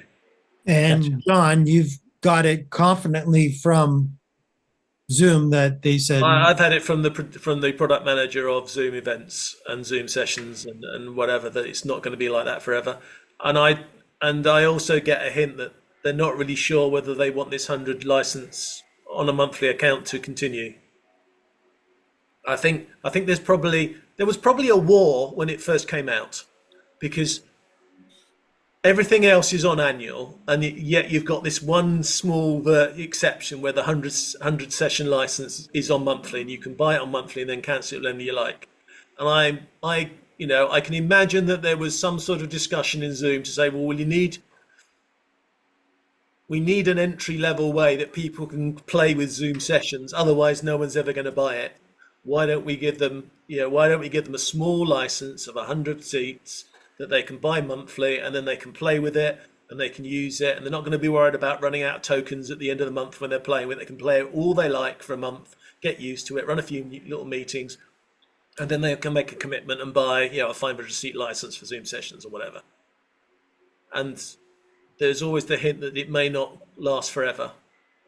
So just to clarify for everybody, that you're basically running a Zoom webinar as if it had the same functionality, perks of Zoom sessions. Did I do that right? It has backstage. It has backstage. It has 2 advantages. It has backstage, and I can cancel the monthly account at any time, because I'm only making monthly commitment for my 100 seat license. Whereas if I had any other license like 500 or 1,000, I would have to pay for a whole year. Now, I don't run events the whole year. We have about 2 months where we're really busy, and then we have 4 months when we're really quiet. And we have 2 months we're busy. I think that makes 12. And then we have 4 months. So I have 2 periods where I have lots of events, and they are hybrid quite often. And Zoom sessions is useful, but I don't need all the ticketing and all the other bits. So running this combination actually makes sense for me. Now, of course, I'm paying for a Zoom webinar license and a Zoom sessions license, so I'm not getting it cheap. You're still paying quite a bit of money for it. right. So if they did take away the monthly capability of sessions, what would you do? I would have to pay for an annual license of Zoom sessions, which would be $700, and then By itself. By itself. Right. And I would still only be able to have 100 people in the room under a Zoom sessions license. So most of my Right. So really, it becomes then a Zoom sessions a Zoom webinar is sort of Zoom session or Zoom. Let me do this right. Zoom sessions in your case is sort of Zoom webinar on steroids, where you're using only really the couple extra functionality. You're not even using the full suite of sessions. Yeah. And if I want to go to full sessions, I would have to get a 500 seat license, which is $3,500. Okay, so you're sort of, even at this point, even though they don't call it that, it's sort of a Zoom sessions light per se. Yes. Although, just to confuse you, they now have a version of Zoom sessions called Zoom Sessions Lite. The bad news is you still have to pay for a proper Zoom Sessions license. There's no monetary advantage, but it does have less. You can when you create a Zoom session on the events hub, you've got a chance to use this light version, which has less functions. So you can go directly into the webinar as opposed to going through the hub portal. This is what the light part is, as I understand it, correct? Yeah. Josh, it almost sounds like they've found out what I'm up to and they've just made a copy of it and go with it, Zoom Sessions Lite, which is another reason why I get this feeling that the walls are closing in on my setup, and I might have to change soon. Because right now with Zoom webinar, there is no green room, correct? There is no green room. Backstage is the green room. The only way to do a green room with Zoom webinar vanilla is to create a completely separate Zoom account meeting, put your speakers in there, and then use, jiggery pokery to take the video feed from one Zoom meeting and then produce it to your Zoom webinar, which is what I did last year. But obviously having them all in one place is easier. I don't have the tech of stuff going in and out of Zoom in the house, which meant, of course, that if I lost signal, the whole event would crash. It also means that because the green room and the audience and the speakers are all in the same Zoom webinar, that all the chat, the Q&A is seen by everybody everywhere. So you can sit in the backstage green room, you can watch the event happening, you can turn on and off the volume to listen in, you can chat with your other mates in the green room, and you can answer all the Q&A in the chat in there without having to go onto the main stage. The other thing you can do is you can promote panelists to either the webinar or the backstage. Well, I have sponsors. I have sponsor slots at the break times, Josh. And what I do is I don't give them a panelist link to the meeting. They get a normal webinar link, and I exactly do that. I promote them to the stage. They do their presentation as a sponsor, and then they can share screen and everything. And then when they've finished, I demote them back into the audience, so they can still have direct chat messages sent to them by the doctors and questions, whatever. But they are no longer have the power of the panelists. Well, the trifecta of having the webinar with backstage and breakout rooms now is quite potent. Very much so. And I find it Josh. interesting, though, that to your point, though, that as far as the documentation, this came out Wednesday, and it says the prerequisites for using webinar backstage. It says to enable webinar backstage, you must have Zoom Events license. Full stop. which doesn't say anything about sessions. Yep. Well, it doesn't say anything about sessions or having a sessions license. So, well, 2 minutes ago, I was doing that check for you. I was creating a Zoom webinar, and then I was activating backstage. So as of 5 minutes ago, right? Functionality still works. It doesn't take in. And they may be saying, Josh, that when they say Zoom events, they may be using their generic term for your Zoom events, which includes Zoom sessions. Bad market word, basically. John saying, Perhaps so. I don't, in fact, have a Zoom events license, but I do have a Zoom session license. Yeah, I don't have a Zoom webinar, so that's why I've been more inquisitive when you guys are talking about webinar too, because we haven't gone to that next level yet corporately, but that doesn't mean that I don't want to. But yeah, that's what scares me is what Josh is showing us though. But on the price-wise. But on the product page, it is backstage is still listed on the sessions. Yeah, right. Sorry, that's Roland showing that. Sorry. So it's very, very interesting that I guess it's a change that they haven't updated this page yet. Right. So well, I mean that's correct. Your page you're showing is correct. It's just the page that they just updated. Right. I don't know. I'm saying that they just haven't updated. I use the term page. loosely. Yeah. So again, they should say events platform, not just Zoom events, right? So this is where they officially on Roland's page that he showed, it said events platform and it had Zoom sessions or Zoom events, right? So in the documentation that Josh showed us, it should actually say Zoom events platform, not Zoom events, because that's wrong. See, this is where they fall over. Then we've talked about this a lot. The language. About the language of them, the naming of their products. They fall over each other because now events platform is Zoom sessions and Zoom events. Yeah. And if I was running a Zoom webinar for under 100 people, then I would be able to use my Zoom sessions license to run that event. I wouldn't have to have a separate webinar. Correct.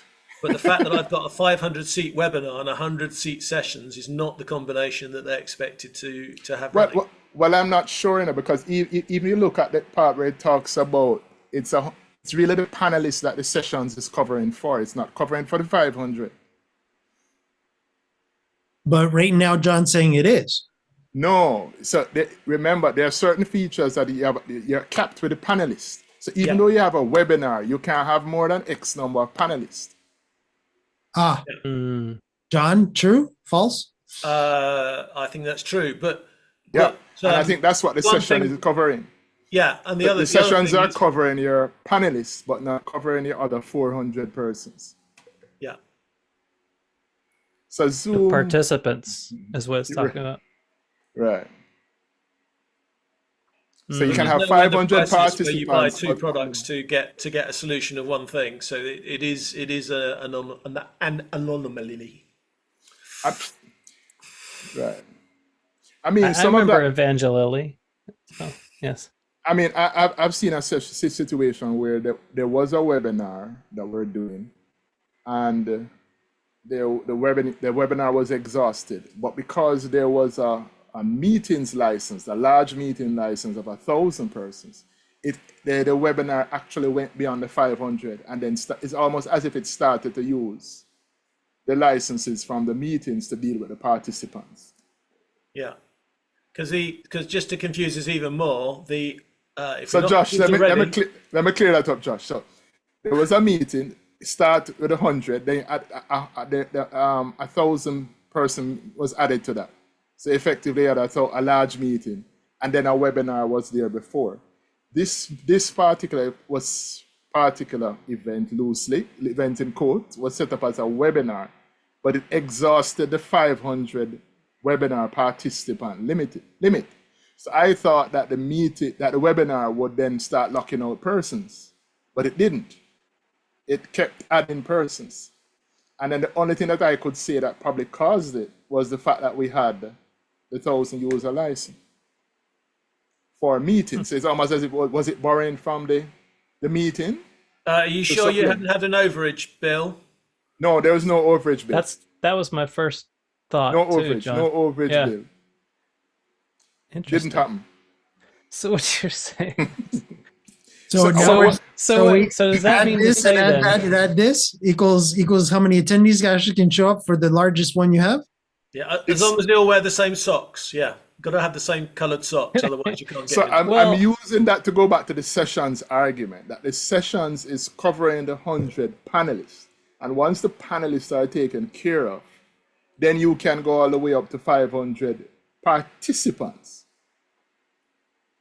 And so the Zoom is actually giving you the backstage for the panelists, not for the participants. They're giving you up to 100. Was the license? Which account was the large meeting license applied to? Same account. Really? Yes. What type of?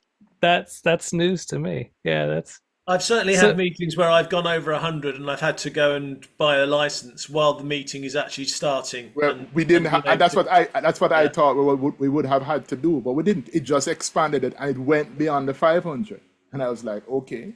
What I would have been interested in is what would have happened if it hit 1,000. Then at that point, now I guess I'd have gotten the answer, but it didn't go up to 1,000, so I didn't get that answer. It went up to, I think, a little less than 600. But it was a webinar for 500 that was exhausted. It went over the 500. So what you're saying is no overages. When you're looking at the size, I should probably flip over there. If you're looking at the purchasing page for the webinar and you see the webinar 500, webinar 1,000, you're not saying those are panelists numbers, they're charging you for? No, they're charging you for participants. And okay, going back, let's look back at even this particular page. Notice what they said.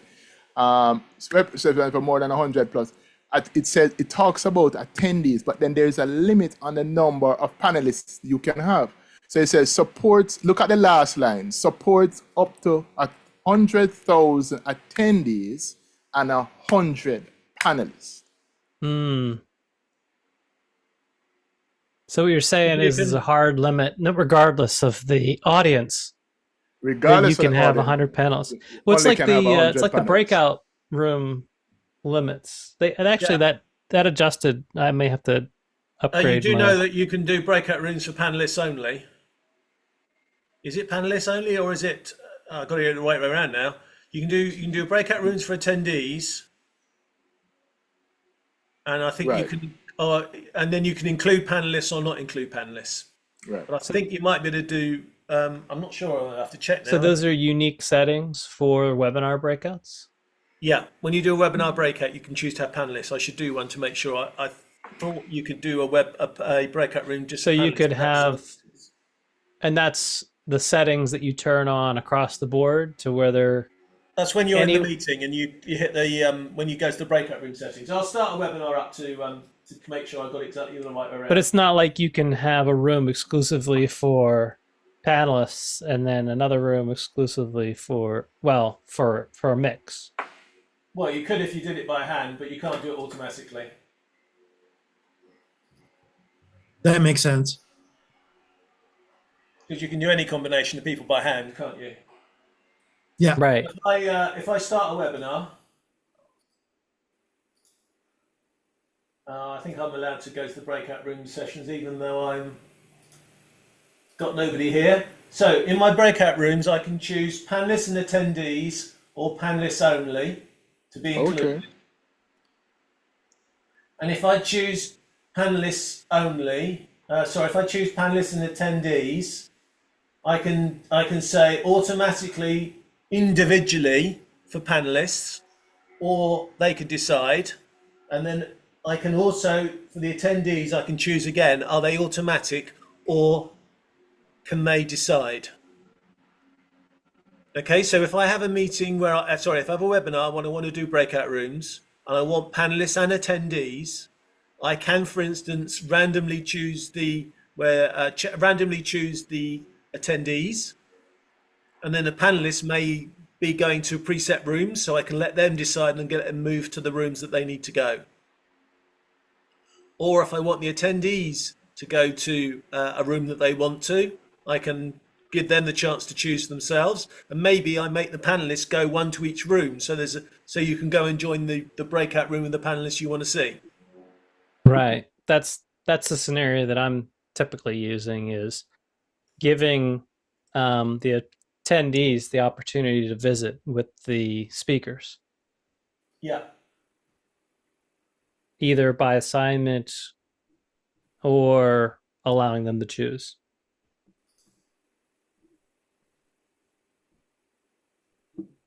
And I was just trying to check. You can do a quiz in the meeting, which can then be the answer to which can be a breakout room. I was just going to check if it was.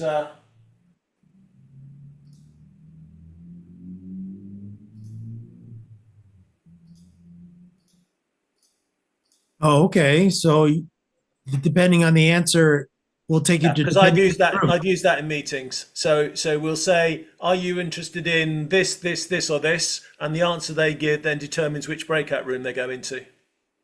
Right. For the Cool. polls. And yes, before you think of it, if you've set a limit of 10 people and 15 people want to go into that breakout room, then it puts 10 people in the first one and the remaining in the next one. So it doesn't automatically expand, No. even though it should based on the poll. No, if you say you want the room size to be 9 people, then it only allows 9 people in the room. Right. But Okay. again, Yeah, first come, first serve. it. And then if too many people want to go in that room, it just creates a second room with the same subject, so to speak. Well, that would be effective of allowing first come, first serve to fill up that room. And if you want as many people as possible, you just set a really high limit on the room size, Mike. right. But again, it would make sense if it was auto size, right? Or there was some sort of extra functionality that built in said, make this room. I don't want to use the word unlimited. I don't like that word, but dynamically bigger, I guess. Zoom uses unlimited all the time. Yeah, which is, It's got no limits to how they use unlimited. That scares me coming from the worlds that I've been in.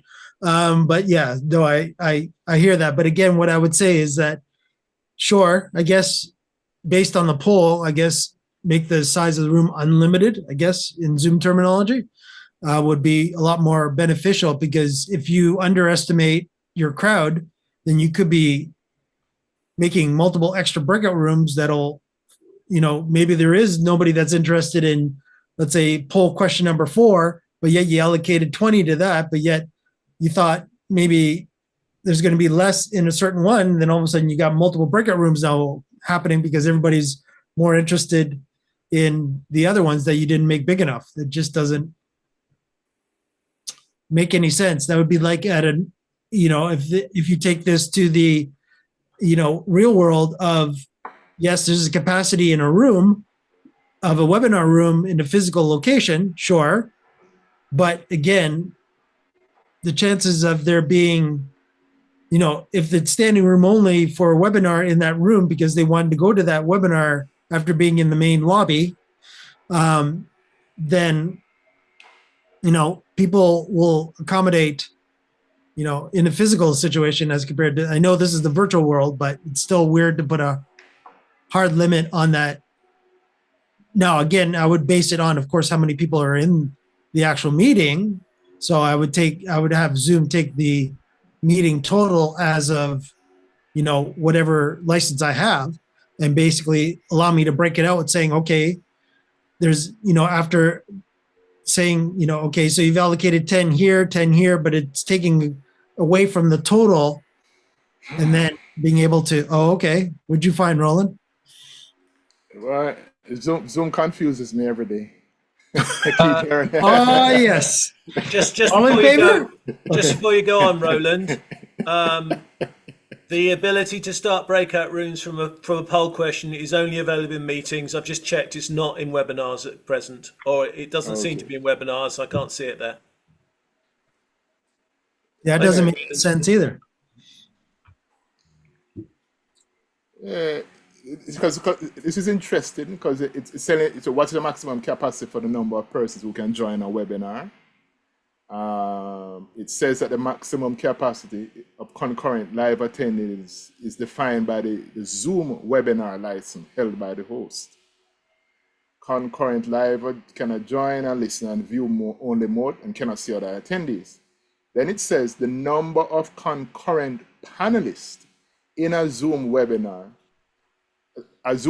can support is determined by the host Zoom meetings license. If a host has a large meetings license, they can host a webinar with up to 500 or 1,000 panelists. Did they mean what they said? I think John has proof that they beeped when they said just Apparently they did. John? They're like, it looks like a typo, except for Roland, you know better by experience. Well, no, I'm starting to wonder where the counting went, because see, remember, I am counting the total number in the whole webinar that I saw. It went over the 500 limit. So it didn't go over 600, as I said to you earlier. So I am wondering now, was it that it was counting the 100, the panelists? Because, well, probably didn't even need 1,000 license. Was it just counting the base license, meetings license, and counting all the panelists as in that portion, and then counting the rest of the attendees for the 500? I mean, I would have loved to see what would have happened if it had gone over 600, because then I would get a better understanding. Well, I probably wouldn't have, because the meeting license, well, maybe, because you needed 1,001 people to satisfy your curiosity. To satisfy my curiosity, why it didn't stop at 500? Well, I mean, obviously, if it's gone past 500, I wouldn't expect it to stop until it got to the next significant. Which would either have been 600. That satisfies me that you've gone past 500. Yeah. Now, whether it would go past 1,000 or not, it seems like it's not. But it actually says that the number of panelists depend on your meeting license. And you know that to be true because you've seen it to be true. So it's something that you assume is a typo, except for that it's not. It's not. Right. It's just weird. It's not untrue. It's just weird. Weird. Right. So it's either and again, we already know everything's ones and zeros. So somebody somewhere is either to me, I'm starting to feel this way. And again, I will put my developer hat on a little bit and say, everything's really a Zoom meeting. Mm-hmm. Where now I'm a Zoom webinar because I'm adding these extra tick boxes to a Zoom meeting. A Zoom session is adding additional tick boxes to a webinar, which really is listening to a Zoom meeting. Now, go events again, it's a few more tick boxes. And again, I'm being very vague, on the tick boxes.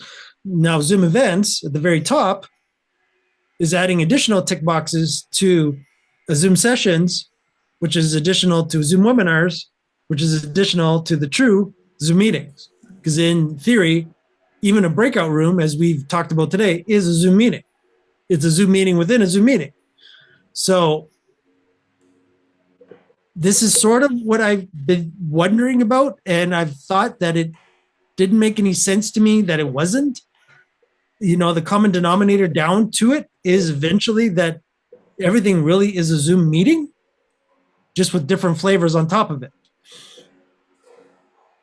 And I think, Roland, you proved that a little bit with the actual, because you have a higher Zoom meeting number versus your other meeting numbers. Right. Right?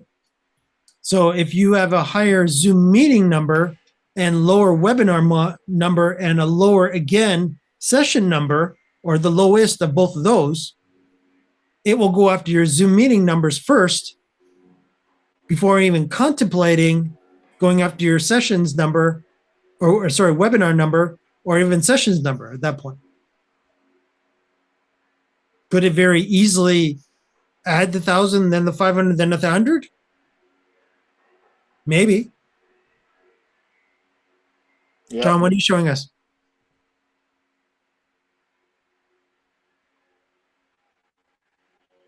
I'm frozen. Always unmute yourself before you go to share screen because you can never find the button.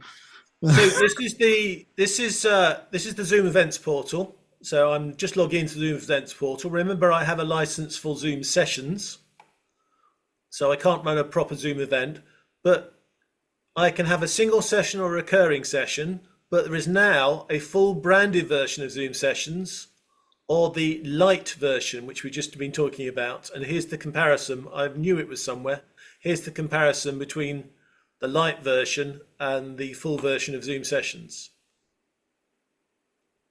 And as you can read through it, you're losing the lobby, the event experience. You're being thrown in straight away as if you're going into a webinar type experience.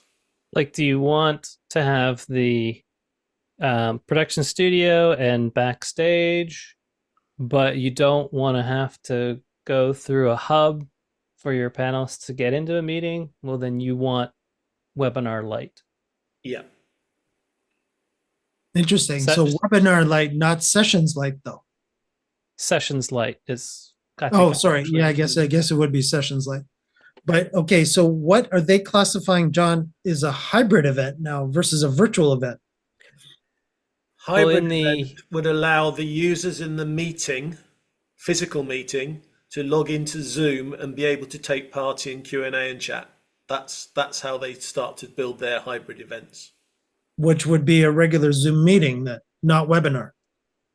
Well, they don't tend to have video on. They just tend to be in the chat and the Q&A. That's the concept. Okay. Interesting, because I don't like the word hybrid event. No, the biggest that's even more confusing. Yeah, when I'm explaining things to people, I have to avoid using the word event because it then conflicts with the Zoom events. You have to talk about. We have to think of another word as opposed to session, and I can't think of one at the moment. So I usually say, when you got your thing is, and then you describe whatever it's going to be. Speaking of verboten words, if you've ever tried to create a Zoom account with an alias that had event in the alias, guess what? You can't. So there are a few verboten accounts that you cannot create the Zoom account event. Event is one of them. Yeah, Can't Josh, have. That's probably my fault again.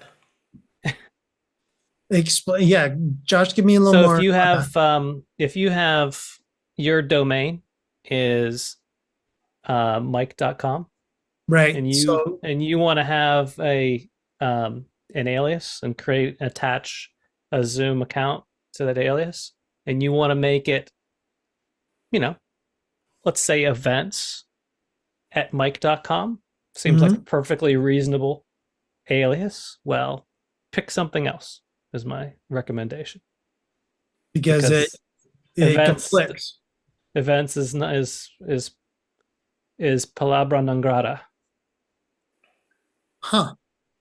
So are we talking in the domain if you're doing that? Or are we talking, so if I went like events.abc.com, that's a no-no. Yeah, what I'll typically do is I'll create an alias for my clients. I'll have their company name at my domain.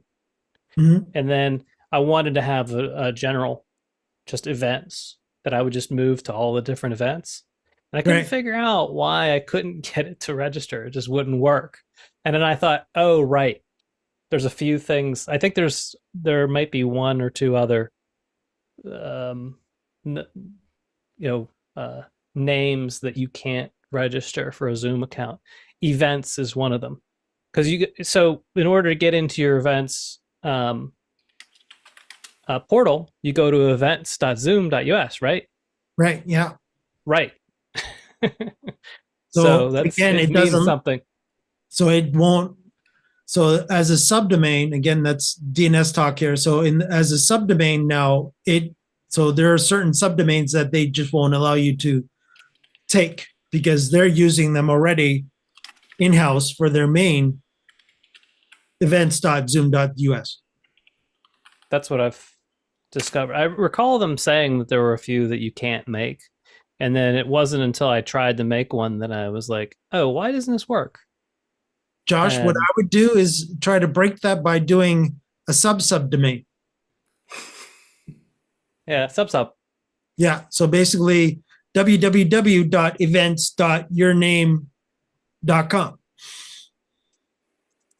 Well, it's kind of like winning the battle but losing the war. Like part of the simplicity of making that alias was simplicity, and so yeah, you can circumnavigate it. But what I just simply did was make it show or something else that was another general name that didn't conflict with right. Because again, you want to keep your corporate name as the DNS domain name. So but you couldn't use events because yeah.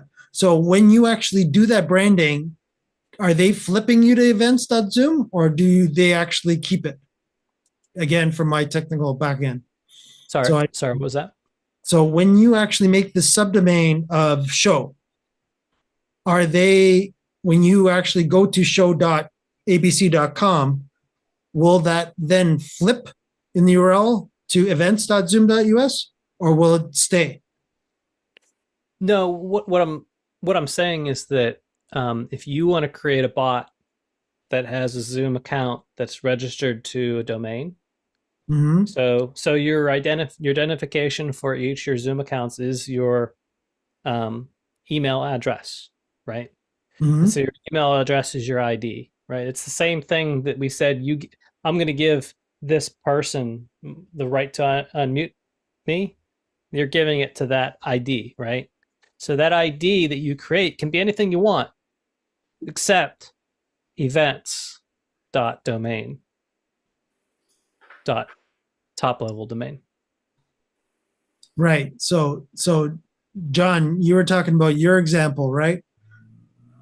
Okay. So it always is it turns into just a subdomain of Zoom. I can see why they blocked events because they probably had it reserved for their own use. Yeah. because if you have a a business account, 10-user business account, you're allowed to go and so you're allowed to have your domain name as an extension on Zoom. Right. That's not the right technical words. So if you're joeblogs.com, you can then take the domain joeblogs.zoom.us as your URL. Because they do that, I can see why they wouldn't want somebody having events.zoom.us, because it's too generic to it's too generic. It's not specific back to a company, and it looks too generic, and they probably wouldn't want that because they probably want to use that URL themselves, and I can see spammers. That would be a problem because you're emulating. Although I have a suspicion that actually you could put anything you like .zoom.us and it will resolve, because just think about how many corporate and business users are out there. I don't believe that Zoom is going to sit down and register every single DNS option. So I have a feeling that you could actually put anything .zoom.us and it would work. Yeah. What they would have to do in their main, again, sysadmin hat coming back on, what they would have to do is every time in the actual your business account that John was just talking about, they would literally, as you put in John's case, Lord Zoom, they would have to then check their DNS server, see if that's already taken or not, come back, let you know if it's taken or not. And if it is, then of course you have to choose something else. If it's not, then they would have to physically add that every time they would, Roland's just changing machines. They would have to add that physically every time to the DNS records. So again, they would just run out of extensions, wouldn't they? And they would break a DNS server if they had to get all their corporate customers. So I'm sure they don't. Right. I'm sure they've got a wild card and they just resolve everything .zoom.us. Yeah, which to a point is scary. It is, but there's no way around it. Yeah. If they offer these vanity URLs, there's no way around it. They can only if you get a vanity URL can you then use the Zoom system to send out the URLs as vanity URLs. But if you rebuild the URL with anything you like on it, there's not much they can do to stop that. That's that's just a fact of life.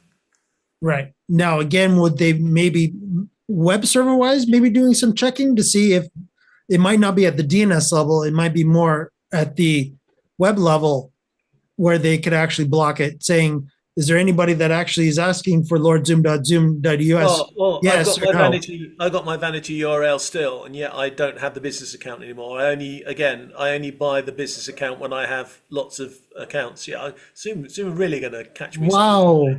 But I still have that vanity URL. That vanity URL is still being used by my system because they haven't. So this is the problem you have when you're a company like Zoom and you're constantly developing and adding new stuff.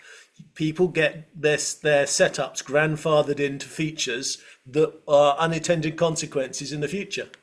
And that's just the way it is. I do know, I don't know anyone personally, but I do know there's people out there with original Zoom accounts who've got all these extra features and they're still paying for the original price when Zoom, was something completely different before COVID, before the Zoom boomed into the wonderful big organization it is now. There are people that have accounts that have got all these new features because they've just kept going. When you're adding new features all the time, as a programmer, you've got to decide what you do. You either terminate those options for those customers, and then you have to upgrade them and do whatever, or you just let them grandfather into the settings they have and carry on, delivering new services to the next group of people.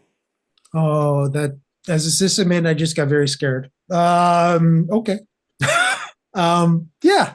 This is where the developers go talk to the sysadmins again. Well, it's basically down to the fact of, what materially are Zoom paying for said resources to offer certain events, for certain services. And it's a, I'm going to put my, total cost of ownership hat on. you can evict the whole lot out and say, hey, we've started a new business plan. We want you to re-sign up under a new thing, and then go through all of the cost of acquisition, throw out your momentum, and then say, there we go, we got no freeloaders now on the system. Or you can simply upgrade the system and then pay whatever you monetarily pay, whether it's bandwidth costs or domain registration fees or admin things, and which pile of money is bigger. And you're probably going to decide on the pile of money that's bigger as opposed to the one that gives everyone all the things that they rightfully should have and have paid for. Yeah, and definitely. And the only big thing that Zoom's ever done, and it was quite it was quite okay really for them to do it, was to impose the proper 40-minute limit on free accounts, and then the 5-minute cooldown period. Well, That's they also the only big did thing they've done retrospectively that I've seen. That's well, they did used to have 1080p before the pandemic, and then they pulled that back. I don't know if anyone's actually gotten grandfathered into 1080p. I'm before pretty that. sure I've got 1080p still, but then From I run a lot of before the webinars pandemic? now. Just as the pandemic started, I got 1080p for my conferences with Toastmasters. But then I was up to a business account. I was a big spender for about 3 months. Right. So yeah, I got 1080p there quite easily because I was suddenly a very big user. Well, not a very big user, but I had 14 business accounts and I had a couple of webinars. But you qualified for the 1080p then? Yeah, so I qualified for everything. But again, I still got the 1080p at the moment, even though I shouldn't technically have it just for meeting. But then I've got webinar, so I can claim it through my webinar license. So in theory, because again, you've got those extra tick boxes as I was talking about, exactly. You should have 1080p now. Exactly. I keep, I go up and down the features and I acquire things and then I keep them. Again, I'm a good example of how to, how over time you can just pick up these extra features because you're buying into the stuff. Right.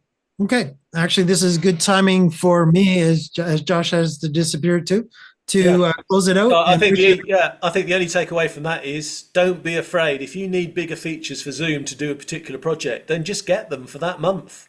Use them. And then if you don't need them for the following month, just downgrade yourself, cancel whatever you need and just keep the core products you need. Mm-hmm. Exactly.